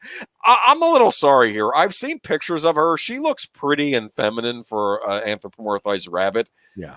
I don't know if I'd go so far as to say it's like a sex object sort of thing. Okay. It's not like a Jessica Rabbit. I'm sorry. She looks feminine. See, the problem I have nowadays is now characters that look feminine are now, I don't know. Okay. Well, yeah, no, they want everyone to be androgynous now. Yeah, I think that's what's going on here. Okay. Lee continued, Lola was not politically correct. This is a kid's movie. Why is she in a crop top? It just felt unnecessary, but at the same time, there's a long history of that in cartoons. Sports. This is what people do. Hold on a second. I'm sorry. I got to look up the rating for Space Jam. What was that rated? I'm sure it was rated G. PG. So Okay. Well, okay. Well, I guess in between. Okay. But anyway, this guy's. Oh no, they picked the right director for this. I'm kidding, of course. Okay, this is 2021. It's important to reflect the authenticity of strong, capable female characters. He went on. Please let her interrupt at any point. Okay, she probably has the most human characteristics of the tunes. She doesn't have a thing like a carrot or a lisp or a stutter. So we reworked a lot of things. Not only her look, like making sure she had an appropriate length on her shorts and was feminine without being objectified, but gave her a real voice. Lee continued. For us, it was let's ground her as athletic prowess, her leadership skills, and make her as full of character as the others. If you thought it couldn't get worse for Lola Bunny, Entertainment Weekly's Derek Lawrence explains New Legacy will find her having branched out on her own and reluctant to be pulled back by her old team and chiefly Bugs Bunny. Specifically, Lee reveals her reintroduction will be at the world of Wonder Woman. We wanted to meet her with the Amazons, trying to find greener pastures for herself. Is that really going to happen? Is she going to be with the Amazons of Wonder Woman, or is it like a Looney Tunes? I have no idea. I mean, they own everything. Or if they're just being hyperbolic. But the first thing I want to point out is if you're looking at realism, just do an image search for Women's Olympics and see what they're wearing. They're wearing crop tops and shorts. Why? Because they are athletes. They need to stay as cool as possible. I mean, this is reality. This is what people really wear. If you have a problem with it, then take it up with the Olympic Committee, not with Disney. Or, excuse me, Warner. Yeah, I know. They're becoming interchangeable. They're different. You know what's funny? They handle the woke stuff differently, though. Yes. I think Warner Brothers is a bit more obnoxious and upfront about it, whereas Disney is more... tries to be slicker, but they're really not. I don't know. Yeah, more it's just mealy impressions. mouth. Yeah. Wolf 10 Media says, what leadership skills? Wolf 10, you're canceled. Yeah, right. I'm sorry. You can't say that. Lola's a person, okay? She's a human. Well, she's a cartoon character that I don't understand what's going on anymore. I felt like last year I was living in a prison. Now this year I'm living in an asylum. I don't understand where this country is anymore. Okay, let's get back to this. Okay, deadlines. Anthony D'Alessandro. This goes on. There's more. It's Pepe Le Pew. Now, Pepe Le Pew. We're not going to rework him. Okay, he's just gone. Yeah. Okay, he starred in the first Warner Bros. Space Jam movie back in 1996, where Pepe Le Pew will not be showing up at all in the upcoming theatrical sequel Space Jam: A New Legacy on July 16th. The report goes on to detail that they actually cut a scene between Jane the Virgin actress. I apologize if her name is Greci Santo. I'm sorry if I've never watched Jane the Virgin. Sorry, but and Pepe Le Pew shot back in June 2019 for Space Jam 2. D'Alessandro goes on to report that the decision to cut Pepe Le Pew came when Lee took over as director from Terrence Nance. Not only was the scene cut, but apparently Santo is upset that the scene was cut. A spokesperson for Santo said this was such a big deal for her to be in the movie. Even though Pepe is a cartoon character, if anyone was going to slap a sexual harasser like him, Grecki wished it would be her. Okay. Yeah, that's... whatever. I'm actually at the point where I just don't give a crap anymore. I mean, there is no way to have an intelligent conversation about this stuff anymore. These people are just ridiculous. I mean, you can definitely look at the history of Pepe Le Pew and just say, the same people that have a problem with this are the same ones that have a problem with Baby It's Cold Outside. And taken in context, the original film that Baby It's Cold Outside comes in shows it from both points of view. You change the role, and that's what Pepe Le Pew did. You have this suave male romantic character trying to woo the girl that's trying to get away from him, and then something happens where she realizes, hey, I like this guy. I'm going back after him. And then he realizes I was talking to big game and I can't back it up because now she's after me and I'm trying to get away. It's like, I don't know. It's all the comedians today are saying this too. There's no way for you to have an intelligent conversation. You can't make a joke. You can't nothing. It's freaking Harrison Bergeron out there. Leia plus size as a comment, and we was to Samuel Proctor, but I want to read it. As a woman, I found nothing offensive about Lola. She was fine, did not bother me. I guess they want her to look like a man. They've removed many of her feminine identifiers, and before people start complaining, oh well, the rabbits, bunnies don't. Well, yeah, but Bugs doesn't look like any bunny I know either. Okay, that's right. The point. Okay, exactly. But yeah, no, they've changed her look. Okay. Plus, wasn't she? I'm expecting she was a romantic interest for Bugs. Probably. Yeah. So that's probably another problem, right? Okay. Absolutely. But wasn't there something to? I mean, the article may not have mentioned it, but I saw this going around in the media recently. Weren't they trying to cancel Speedy Gonzalez too? I'd heard about, yeah, I think I heard something about that. You were telling me about that actually, yeah. And how, you tell me what you heard about that. You were saying that, was an actor from the background actually looked up to Speedy Gonzalez or something, or what was? Go ahead. Well, yeah, no, it's this whole situation where, and it comes up every so often. This is a negative stereotype and depiction of Latin Americans, and the only people that have a problem with it is a bunch of white people. Latin Americans are like, keep your freaking hands off of our favorite character. There is nothing wrong with this character because he's got an accent. That's how we talk when we speak English, because it's our second language. If you have a problem with it, you're the racist.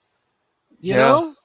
Yeah. Well, and he's a hero character. He's got the super speed. That's awesome, right? Yeah. I mean, if a character had an English accent, would the English find that? I don't know. It's just an accent, right? Yeah. I mean, let's face it. I mean, they might say, well, he doesn't sound British to me. That's a terrible English accent. But that's the most they're going to say. We do it too. When an English actor does an American accent and doesn't do it well, we're like, oh, that sounds terrible. Although it's usually the other way around, right? Usually the Brits put on awesome American accents, and then you find out that they're actually British, and you're like, holy crap. I didn't know House MD was British. Yeah. Anybody who ever loved Blackadder knew that. He was on Jeeves and Wooster as well. Yeah. But you had a wonderful Latin accent though, Ricardo Montalban. Okay, remember? Oh yeah. Actually, he was the one who sang "Baby It's Cold Outside." That's right. You're absolutely right. Good catch there. That's a great one. Okay, but I guess he's canceled now too. Okay. Again, it's always the people that are getting offended on behalf of someone else. Okay. If there is a bunch of people in the Latin community that have a problem with Speedy Gonzalez, I would love to hear about it, because I have never heard one Latin person say they had any issue with Speedy Gonzalez. I love my comment under this article. I usually put my own comments in case I forget them later. 4 words: I hate modern culture. That's all that's under the.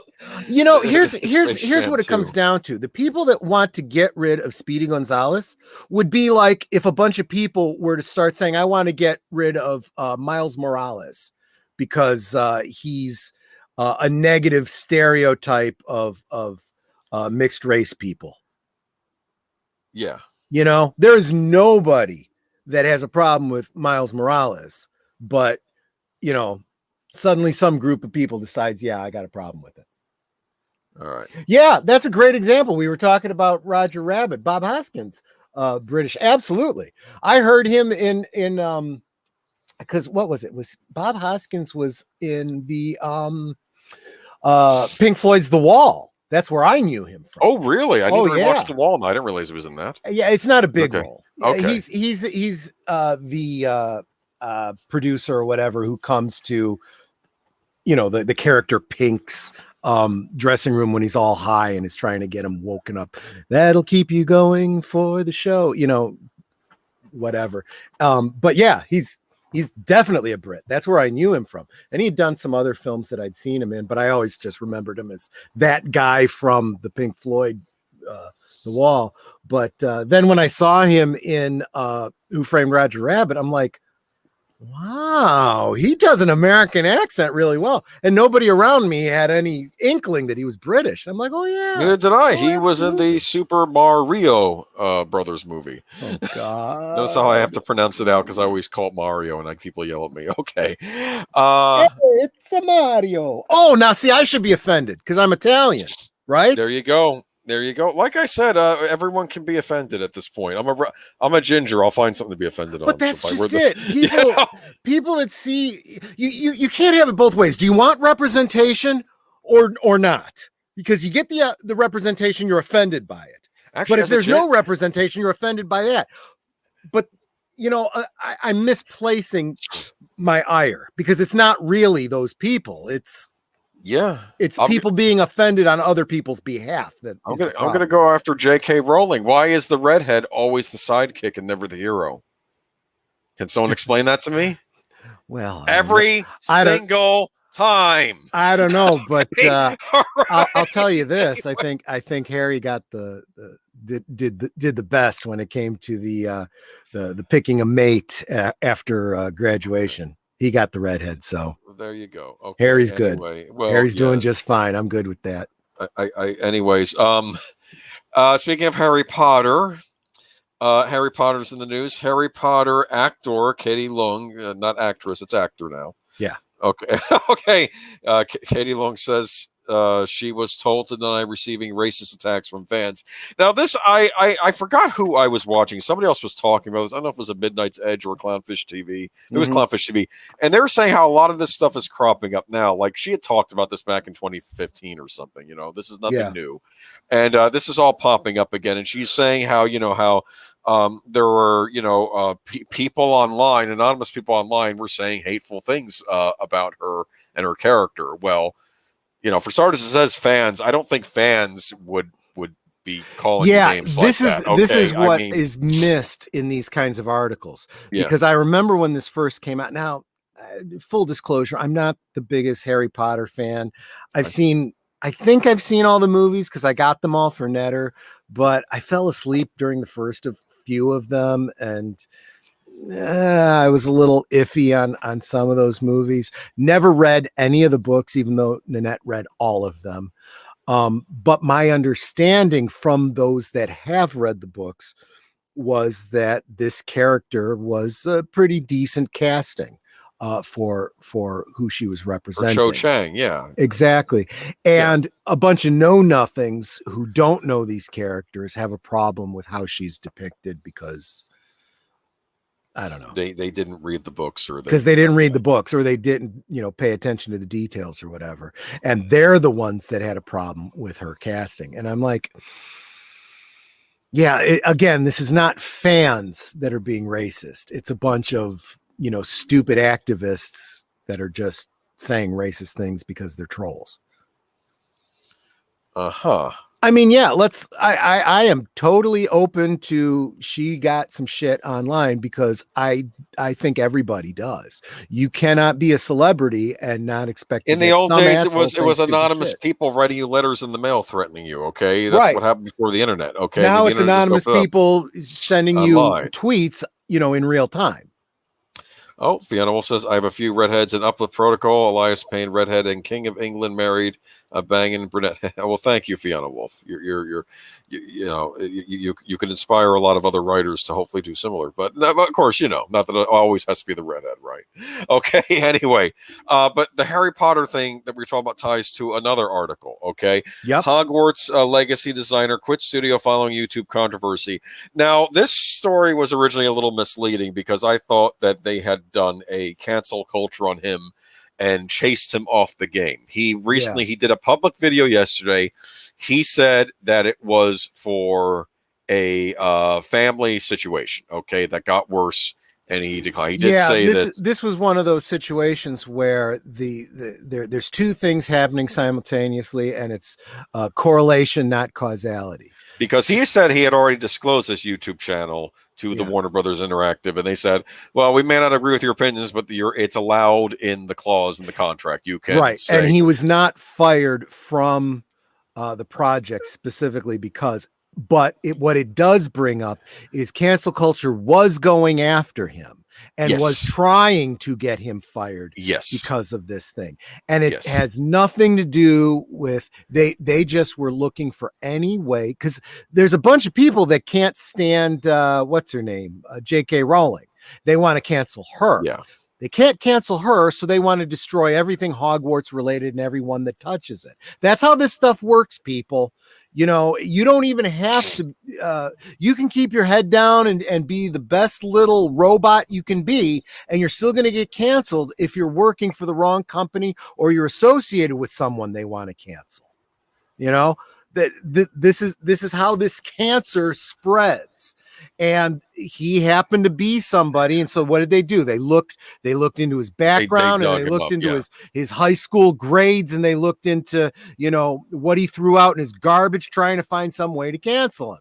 And they find some old YouTube channel where he said some things that were a little bit, you know, right of Chairman Mao, and they decide now they're going to cancel him. And in his case, I think that's actually a correct statement, because I actually think he probably does lean more progressive than he does conservative, but he was making videos like maybe he didn't agree with some point Anita Sarkeesian made. And remember, if you're a critic of her in any way, you're her harasser, because that's that, you know, you can't criticize her at all because everything she says is correct. So ultimately, he gives them a de facto victory because he was planning to retire anyway because he had personal situation. And I'm not saying this like, you know, oh, there's always, you know, the part of me. I'm taking time off to spend time with my family. No, he had a real legitimate situation. It was a legitimate thing that they'd already kind of like about. Zack Snyder. You know, it's like you cannot fault him for an obviously truly family situation, you know. Yeah, and I'm partly I'm wondering too if maybe someone at that company leaked it to some of these people in the press, like the thing I just posted Polygon. I wish I hadn't selected that article. That was they're not one of the good guys, okay, but they tend to talk a lot of.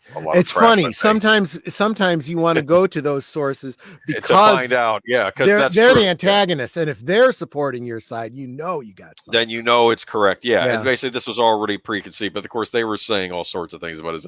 I've seen his videos. There's nothing. I'm sorry. This is another example. Not even. I wouldn't even say he's a conservative. I'm sorry. They weren't trying to cancel this guy so much as they were trying to cancel the game because they're trying to cancel J.K. Rowling. They do not like her. And it's funny. It's almost like how we're. And you're all istophobes for liking Harry Potter, by the way, just so you know. You're all alt-right, you know, national socialist, you know, white supremacist. Doesn't matter that you're black. You're still a white supremacist. Well, I you know what it's almost reminding me of in like an inverse, how people are now with Star Wars. Not exactly, obviously, because there are differences. There's nuances. I know people don't do nuance anymore, but like how many old school Star Wars fans are not big fans of Kathleen Kennedy and what she's done to Star Wars. Right. I guess there are people who want to get rid of Harry Potter. Of course, for all I know, they just want to get rid of Harry Potter, period. Because really, you can't really have Harry Potter now without J.K. Rowling. Yeah. She hasn't sold the rights to it to somebody else to take over and do whatever they want to. Yeah. Okay, so she cannot be canceled without canceling Harry Potter. So they've decided they're going to turn on Harry Potter, and what that means is the fans of Harry Potter are going, no, this is our beloved thing. You know, you can hate her all you want, but you can't take this away from us, and they'll end up having to defend her. Anyway, we are living in strange times, as the old Chinese curse says. It's a clown world. It really is. Good news. I want to talk about something good, something happy. Okay. Am I allowed to be happy? They'll figure some way to ruin this for me. But... No, you're an istophobe for trying to be happy. Okay. You like something, we got to destroy it. I am very excited. Who knows? I might talk about this maybe on a future Mr. Matchstick stream as well, because we're going to be having something going on this Tuesday where we talk about I think we already mentioned it, but we're going to be talking about positive things in the culture that have been ruined. If you can say something that's positive, I'm going to say cowabunga, dude. Yes, let me read from this article. Were you able to watch I know you probably saw the article. Did you get a chance to watch the trailer at all? I did not. No. Okay, it's fine. I know you're busy. It's fine. It's all it is a 90-second trailer. Let me read from the article, okay? Publisher.emu and developer Tribute Games have announced pixel art side-scrolling beat 'em up Teenage Mutant Ninja Turtles Shredder's Revenge for consoles and PC Steam. Mhm. Specific consoles and a release date were not announced. It'll be on everything, okay? It'll be on Xbox, Switch, and PlayStation, I'm sure. I'm not worried about that. I only know what this. half those words mean. Okay, one is Nintendo, one is Nintendo, one is Microsoft, one is Sony, and one is Steam, or whatever, or whatever other distributors are on the PC, which is alien to me. Okay, but here we go. I'm very excited. Teenage Mutant Ninja Turtles Shredder's Revenge features groundbreaking gameplay rooted in timeless classic brawling mechanics, brought to you by the beat 'em up experts at .emu, Streets of Rage 4, and Tribute Games, which I believe they worked on the Scott Pilgrim game, which was really neat. They made a game based on Scott Pilgrim, because you know how like the game is based on those old beat 'em up style games in the arcade and on the NES and whatnot. Well, the game made based on the movie looks like one of those old games, except it's Scott Pilgrim and all the characters, and it's like you're in the video game and you're beating the crap out of people and you fight the 7 evil X's, and it's neat. Okay. And they made Streets of Rage 4, which was Streets of Rage games were great beat 'em ups back in the day, and everyone wanted a sequel, and this team made a sequel, and it was actually very good. They did a good job. It came out last year, and I was very happy with it. So the other big beat 'em up series of that time were, you had the Teenage Mutant Ninja Turtles, you had the action figures, the comics, the cartoon, but you also had, and the movies, of course, but you also had these video games Konami put out. And they were just really fun. They were like really fun NES games. They had them on the Sega Genesis and on the Super Nintendo as well. And they were fun. You got to beat up foot soldiers and 2 players simultaneous, and you'd fight different bosses. And you could have 4 people playing at a time, right? In the arcade, you could, not on the consoles. And in the arcade, you could. We were talking about this, and I did say that I played many, many hours of that game when I was at university. Spent way more time actually playing that game than I did my studies. And it was at that horrible, horrible time in arcade history where you could keep pumping quarters into the game to keep it going. And I'm sure I spent more quarters in that machine in the university commissary than I did. I could have just bought a game for as much money as I pumped into it. Yeah, and it's neat though, because they did make a one-up arcade. They make these little replica arcade games you can put in the living room. They're like they're not quite scale, but they're close enough. And they actually made a 4-player Turtles arcade game. They actually got the rights, and they got the 2 ones, and they put both of them on there. It's kind of neat. Yeah. And I don't have it myself because I don't have room for that sort of thing. But and now apparently they're making a new one of these. Now, it's not being made by Konami, the guys that made the original, but it's being made by people who I can tell just from the trailer, they played these old games. Yeah. They know what the fans want. Nickelodeon's working with them to give them the license to the old 80s cartoon, and they may have stuff from other things in there too. And it looks like the real deal. And I'm very excited about this because we've had all these Turtles games over the years, and most of them have not been that good. I'm sorry. I've tried. I keep saying this next one's going to be the winner. No. It just wasn't good. And I think they're just going back to square one. They know what we want. Just give us what we want. Yeah, I know it's a novel concept. I know. We want a 4-player Turtles beat 'em up game with cool animations and lots of different scenarios and characters from the old 80s show. And maybe even throw some other references. Because the neat thing about the games is it was mainly based on the 80s cartoon, but they throw in references to the movies too. Like, you'd have like Toka and Razza show up. And, even though they were never on the cartoon, they were in the movie. And, anyway, I'm really looking forward to this game. I hope it lives up to the hype. They've already shown they know how to make this style of game. And now they have the Turtles license. So let's just hope it's good. Okay. Keep my fingers crossed. What I recommend then is, if it does turn out to be good, of course, you're going to have to come back and give us a review of it. But maybe it's something you'll want to talk about on the Cultural Fortress. Yeah, I have no idea when this thing's coming out, but maybe on the Culture Fortress, maybe I'll talk about Streets of Rage 4, the game they just made. That might be an idea. Not this next one because I'm doing a different game. Maybe I'll do Streets of Rage 4 for the next Culture Fortress after that. I'll talk about this company. Actually, maybe I'll talk about this publisher and what they do. There you go. I did want to comment on Fiona Wolf's comment here about, she mentions Duck Hunt. I was just watching on Midnight's Edge this past week. Those of you that follow Midnight's Edge, go check it out. They were talking with somebody who is working on it's kind of a documentary sort of thing about first-person shooters. And he does Doom, and he does, all of the Quake and all of that kind of stuff. But he also talks about Duck Hunt as well, saying that it's not your common, but it's still a first-person shooter. And all the light gun type guns, games, and so on and so forth, and how they've had their impact on video gaming. Yeah. Well, that was it was made by Duck Hunt was made by Nintendo. They also made Wild Gum, and if you watch Back to the Future 2, yes, you see the arcade game. That's Wild Gum, and same concept. Yeah. Yep. I used to really love. Gosh, there was a game that I used to play. I don't even remember where it was. It was a first-person shooter where you had to reload the gun.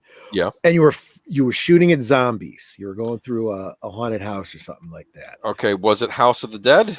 Could have been. Yeah, I think it was. It Beastbusters? Because Beastbusters was older, but it was also a zombie shoot 'em up game. No, I think it was that first one you said. House of the Dead had a great PC conversion. I don't know if it's still available on like Steam or something, but you would use the mouse to play it. And it actually worked with the mouse. It was interesting. You could play it well with the mouse. But now that you say that, I can understand. That seems like a game mechanic that would make a lot of sense. Mm-hmm. Yeah. I can see that. Yeah. I do remember that I played a Star Wars arcade game that tried to use the mouse as a controller, and it never felt right to me. Oh, I didn't think that was a good conversion, but what you're describing sounds like it would probably be pretty good.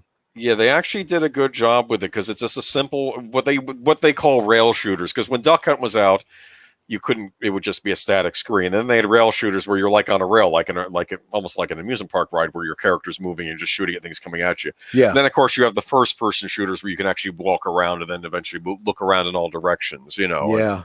And I love all of those. In fact, when the Wii came out, that one with the the one with the motion controller, the Wii with the bowling.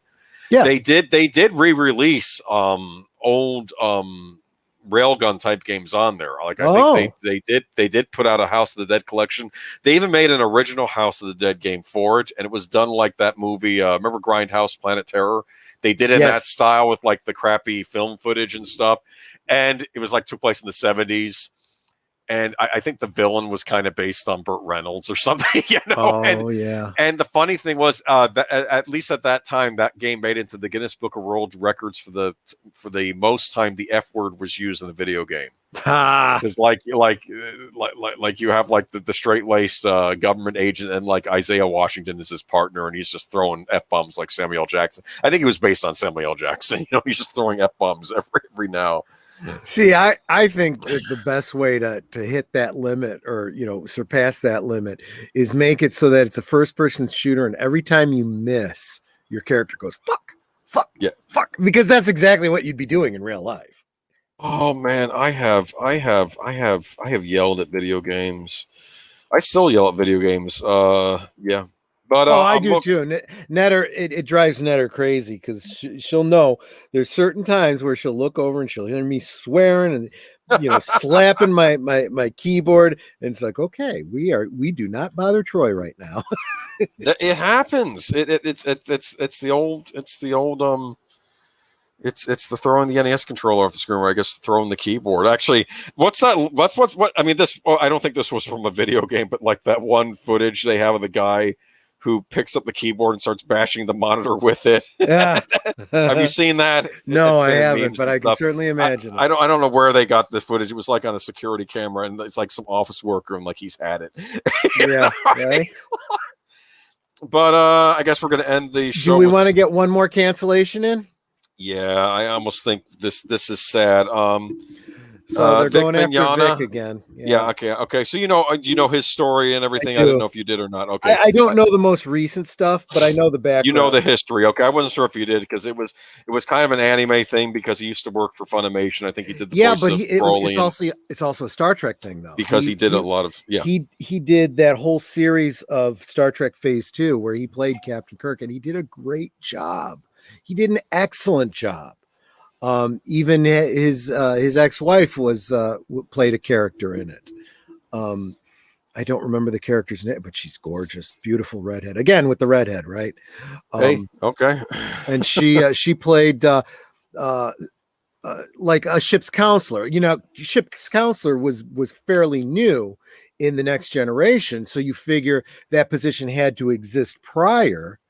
So she's like in this new, in quotes, new position on the ship that they're trying out.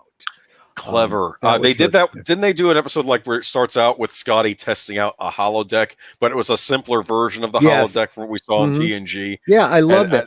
And what was great about it is they had all these storylines that are very continuity minded.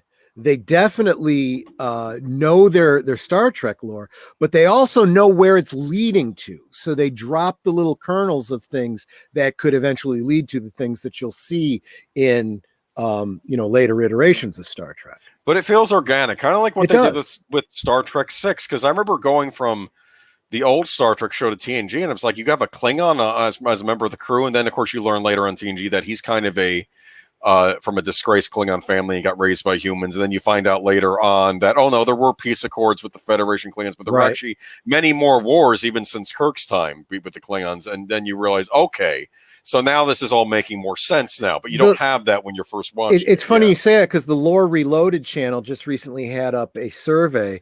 They usually do this when they're getting ready to do a lore video. And they said, in your opinion, was the Klingon Empire part of the Federation in the first season of Next Gen, or were they never part of the Federation? And like 80% of people are saying they never were. And I was the one that came on that said, no, they never were, but it was definitely intended in the first season that they were part of the Federation. And they retconned it that they only ever had this peace accord. And it entirely has to do with the fact that Gene Roddenberry honestly believed in his, progressive utopian mindset that, old enemies would eventually all become one happy kumbaya. And that's not the Klingons that I said. If anything, you could make a much better, if they were to do something with that storyline these days, you could do a whole Brexit thing where, someone was pushing to get them to join the European Union, I mean the Federation, and them saying, no, we will not give up our autonomy, which they kind of touched on some of those themes in Star Trek 6. This is what people point to when they say that Star Trek always did talk about, contemporary things. They did, but they did it in smart ways that, well, they didn't preach either. It was topical, but they said, make up your own mind. Okay? Exactly. That's they how didn't it say was. This is right and this is wrong. They were like, this is a gray area. You make your own decision. Here, we're going to show you both sides and show you the pros and cons of both sides. But yeah, Vic is basically fallen into that whole Me Too side of cancel culture. And I was listening to an interview on the Dick Show, if you've heard of that, when they were interviewing the lawyer that helped him out, and Rekieta Law, right? And because he has a channel, Nick Rekieta, and he was being interviewed, and he was explaining how he might have kissed the cheek and hugged a little too hard of a fan 8 years prior, and then the fan realized 8 years since then she didn't like it or something. I don't know. Yeah, exactly. And then I think he either kissed or moved to kiss a woman, and she said stop, and he stopped. Yeah. And I'm like, which is actually what we're told we're supposed to do. Exactly. Right? And then later on, someone wrote on a jelly bean, her name on a jelly bean, and he ate it. And he says, "Oh, I've eaten Monica Royale," and it was a joke, but I don't think it was a sexual joke. At most, it would have been a cannibal joke. But it was probably just mean I ate her name because that's specifically it's just a clever thing, and and of course, now they've gone after him, and his career hasn't recovered, unfortunately, and this is another because I think he did try doing a lawsuit, but then the judge threw it out because there was a problem with the judge, from what I heard. But anyway, well, we talked about this the other week with Bill Nye. But anyway, it appears that the campaign launched by Star Trek audiobook producer Emma Platt to have Vic Mignogna. Okay, keep it okay. It's Removed from the guest list for the upcoming 55-year mission tour. Star Trek convention has been successful, as the former Dragon Ball Super voice actor is no longer listed as a special attendee on the event's official webpage. Yeah. Now, I'm going to, because I like to do this, I like to try to incorporate something that I don't think any of the other channels are going to be talking about. And again, this isn't because I have inside sources or anything like that. This is just my speculation based on an educated guess. Okay. So take it for what it's worth. I don't think there's anybody on the Star Trek side who's fighting too hard for Vic, simply because his connection to Star Trek is one that the powers that be over at CBS and Paramount wants to downplay as much as possible. His connection to Star Trek is with fan films, and they hate fan films. Hell, they hate fans, period. So they would rather not have anyone associated with fan films be a part of conventions. So, is there somebody else who has a problem with them? Well, okay, good. Go after them. We're not going to push. I think there's that element that's at play here too. Wolfton makes a comment. These are kids playing Crusaders. I wonder sometimes. I don't know. Well, people with kid-like mentality, maybe. Yeah. These are, old hippies, but they still have the mentality of juveniles. Like they haven't grown up. They have zero understanding of the way the real world works. Yeah. Matthew Flynn made a comment. Are you saying my country is full of Klingons? Because I'm okay with that. Matthew Flynn said that? Yeah. Because England would be the No, absolutely. The timeline doesn't work out, right? Next Gen was back in the 80s, and the whole Brexit thing is this century, but there is that correlation to be made. Well, even going back to Star Trek 3, though, there were remember Karuk, he was saying, they can build a planet, great. And imagine that a woman at your side, your house, and then you look above, and what do you see? The flag of the Federation, Yeah. Basically, he's terrified the Klingon culture is going to get wiped out, basically. That's from his point of view, even though he was the villain of that movie, this is exactly what happens, right? I mean, you come to the United States, for example, somebody, on the conversation over on Lore Reloaded tried saying, well, isn't that, the same way it is in the United States, where, United States, the individual states are sovereign, but I'm like, no, that is not at all how it works. We fought a war over that. Yep. And it was decided that the states are not sovereign. They are subject to the rule and law of the federal government. Yep. Yeah, don't even try to suggest there's any kind of sovereignty, or states' rights are trampled on constantly. Yep. And no Klingon would allow that to happen to their empire. They would never willfully subjugate them, so they'd rather die. They would rather die. Could you imagine if we had thoughtful people in charge of Star Trek today? Because weren't like all the different groups that the Federation up against kind of like analogs in some ways to real life countries? And imagine if you could look at the world today, and what would the Federation be going up against today if you're thinking of the Federation as the United States or something like that, versus I guess what would the Chinese be in like the Star Trek world? Would this be a new alien race? Would the European Union, like would the Cardassians start their own union with the Romulans or something? It'd be a European Union of sorts, and it would be, I don't know. Whatever a race starts out to be, it doesn't even necessarily have to be a perfect, comparison, and it changes over time. The Klingons, a lot of people agree, started out as the Cold Cold War analog Russians. of the Russians. And you see that most clearly with Star Trek 6. You could literally go one-to-one comparison. Praxis being Chernobyl, environmental crisis, the collapse of the Soviet Union, what do you call it, Glasnost, and all of that kind of stuff, right? And the Reagan Gorbachev, peace talks. That's exactly what Star Trek 6 was all about. And people within both camps, the KGB and the US military, that were like, you can't trust them. We got to make sure that this Cold War, that we win this Cold War. And the what do you call it? The diplomats said, you know what? We did win it. We won it by forming a peace, And unfortunately, it does seem like the respective warring sides have in time still won out to keep the struggle alive. And they definitely were hitting that in the original series and Star Trek 6.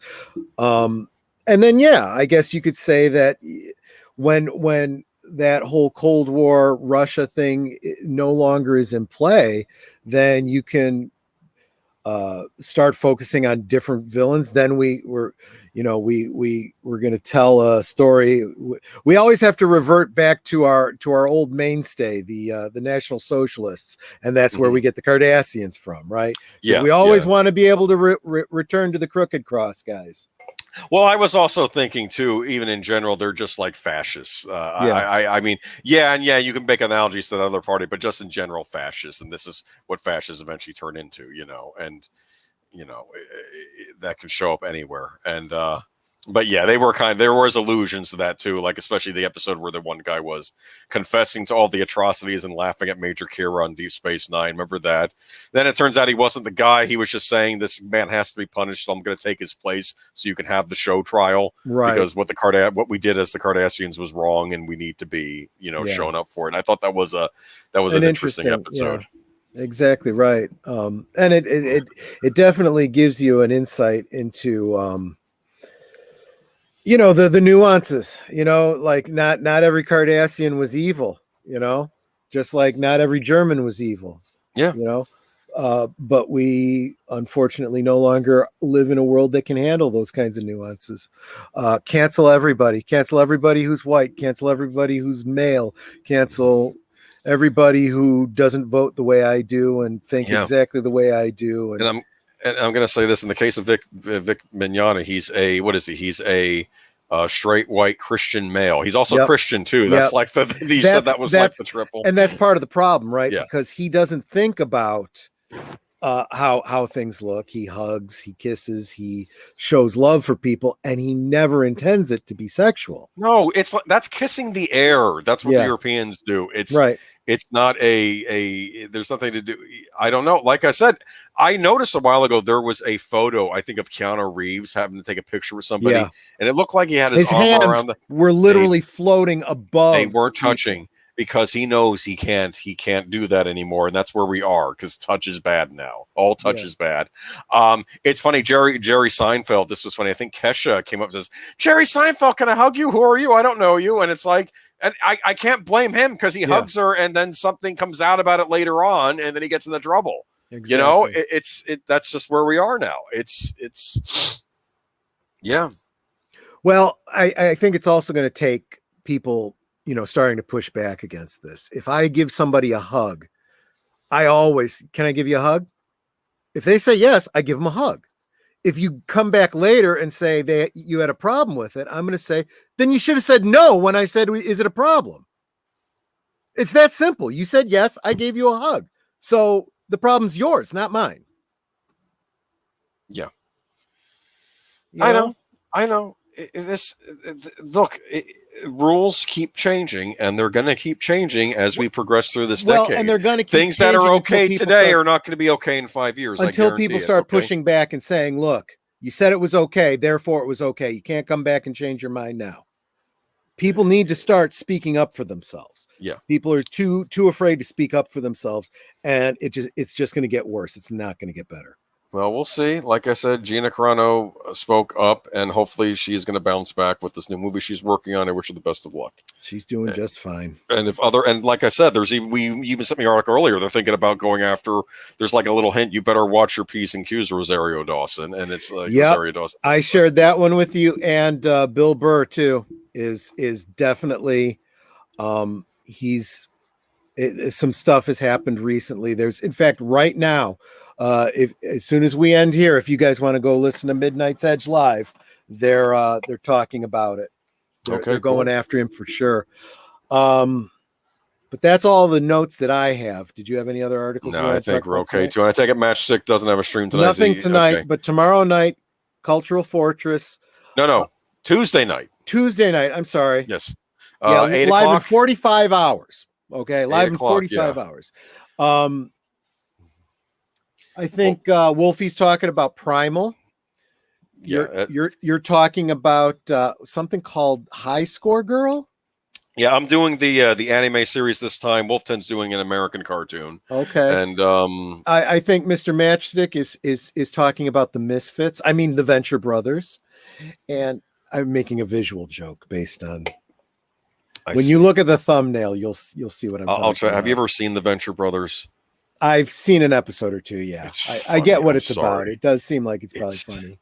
It tears. And I will be talking about something that probably nobody else in the stream right now, with the exception of Matthew Flynn, might know about, and that's a British sci-fi series called Blake 7. And I'm going to share with everybody why you should know about Blake 7. If you are a fan of anything Joss Whedon has done, if you are a fan of Firefly, so many shows were influenced by Blake 7 and you don't even realize it. Shows that you love and are fans of. I'll be talking about that. Okay. Blake 7, I might be getting BritBox at some point, and if it's on there, I'll definitely check that out. Yeah. And here's the thing about Blake 7 though. Yeah, unless you find it on a streaming service or download it or something, you can't get it in the United States. It's never been released on DVD. And Matthew Flynn was saying, well, I can get it for you on DVD over here. I said, but the problem is it's encoded for PAL and Region 2. So I would not be able to watch it over here. Just have patience. Maybe at some point, maybe somebody will. No, what I've done is I've downloaded it off of I see. sharing services, and I'll just make my own DVDs. I'm working on it. There you go. I actually am, and I'll have it. And if they do, I'll tell you, it's just like everything else that I do this with. If I bother to put it on a DVD, if they release it, I will buy it. There is no doubt about it. But you want to have it until they do it. It's kind of like exactly. This is how I kind of am with retro games. Like I don't pick on people that play the emulations if they can't get their hands on the real thing, because a lot of these games, they don't get re-released. They're tied up in all sorts of play things any way you can. But if you have the money and they do release official versions of it, pick it up. Because there was for the longest time you could not get. This is back in the day. I know this is anathema to anybody now. Heck, you may not even catch the reference, but Rocky Horror Picture Show. It was not released on any home media anywhere. So I was working at a video store that maybe didn't have the most ethical practices. Oh my goodness. They got a hold of a bootleg copy and put it on VHS. And the proprietor made a copy for me. So because I had never gotten to see it. Were they renting this? They were renting it. It was one of those things where, you had everything that was commercially available out front. He had more copies than he had boxes for, just saying. And he had that section that was on the one area where you had to be 18 to go look at those movies. And then there were the ones that nobody could see unless they specifically asked for them. Is this like you give like the code phrase? Yeah, Jimmy Tim sent Curry. me. Tim Curry. Tim sent me. Tim Curry. No, yeah, Jimmy sent me. He said you have that movie with the Rocky Horror Picture Show on. okay, yeah, okay. That's how you get it. There was nothing. Yeah, and then yeah, it's, yeah. oh, well, I might have that. Okay. But yeah, that's how I first saw it. And I had it on VHS for the longest time. And you could tell that it was filmed by somebody who literally set up a video camera in front of a monitor that was playing it. I mean, it was pretty good quality, but it was not like first generation quality. Somebody in a movie theater like did this. And that's all that was available for the longest time until it was finally released. Well, as soon as it was released, and it was much, much longer than you would have expected. I remember when it was advertised on TV as finally coming out on VHS, I think. Yeah. I think Tim Curry did commercials for it. I think he did. Yes, yes. And that's when, we got a DVD of it. Absolutely. It's like, look, I'm not trying to steal anything from somebody. You put it out, I will get it. Same thing happened with the Donner cut of Superman 2. For the longest time, it was only available.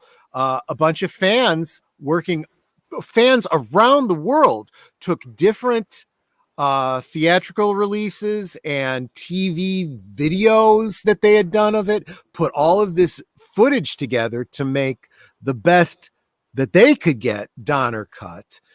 And they were making it available through BitTorrent sharing services, and they got a cease and desist from Warner Brothers, and they started this big campaign online saying, look, we've taken it down, but it's still out there and available, and everybody who has downloaded it will buy it if you put it out. So please put out the Donner cut. That's how the Donner cut came into existence. I have it on Blu-ray, and I remember on the thing he made a point about, he was talking to the kid editor in it, right? And he's like, oh, I was able to get this done for under cost or something, this effect here. And Donner says, you're not going to go far in this business. Yeah, I exactly. guess he's actually not taking the money or something. It was a funny little, which is why, which is the kind of thing that I point to when I say that I think that the movie industry has to change now, because now you got to start finding better ways to make better films on less money. You got to start coming in under budget, or you're not going to succeed anymore in this industry. But so that's what I'm talking about. And I'll do the same thing with Blake 7. I would be happy to buy 4 seasons of Blake 7 on DVD if I don't know, BBC America or whatever wanted to release it over here. Actually, I don't even remember if it was a BBC or a Thames production or what it was. All right. But yeah, so that's what I'll be talking about. All right, you'll be able to hear more about Blake 7 this Tuesday, 8 o'clock on Mr. Matchstick's channel. Yep. All right. Well, I'm actually kind of excited about it. I'm glad I came up with that. That's a good topic, actually. Yeah. And did Terry Nation write that? Terry Nation, yes. We'll talk about it. We'll talk about it Tuesday. Okay. Yes. You're gonna get me going again, and you're trying to end your show. We'll talk about it anyway. We're all tired because we lost an hour. Yeah. Anyway, everyone have a good night. Thank you for tuning in. We'll be back next week. Nice, happy, positive news stream. I'm kidding, of course. Yeah. But like I said, we had one positive story, that Turtles game. See, gaming. Hey, shut your mouth. I'm going to say gaming hasn't quite been as polluted. I'm like, shut your mouth. There's bad stuff in gaming. If you want to turn this into a gaming stream, I'm all for it. It's just going to be the kind of thing where you're just going to have to educate me. You're going to have to teach me about Once in a blue moon, we'll do a gaming story. But like I said, even the Harry Potter thing, it wasn't really about gaming. It was about this guy. Yeah. Okay. And it was the about cancel culture for the Harry Potter. All right. Well, we'll catch everyone later. Take care, everyone. Thanks again. Have a good night. Bye-bye.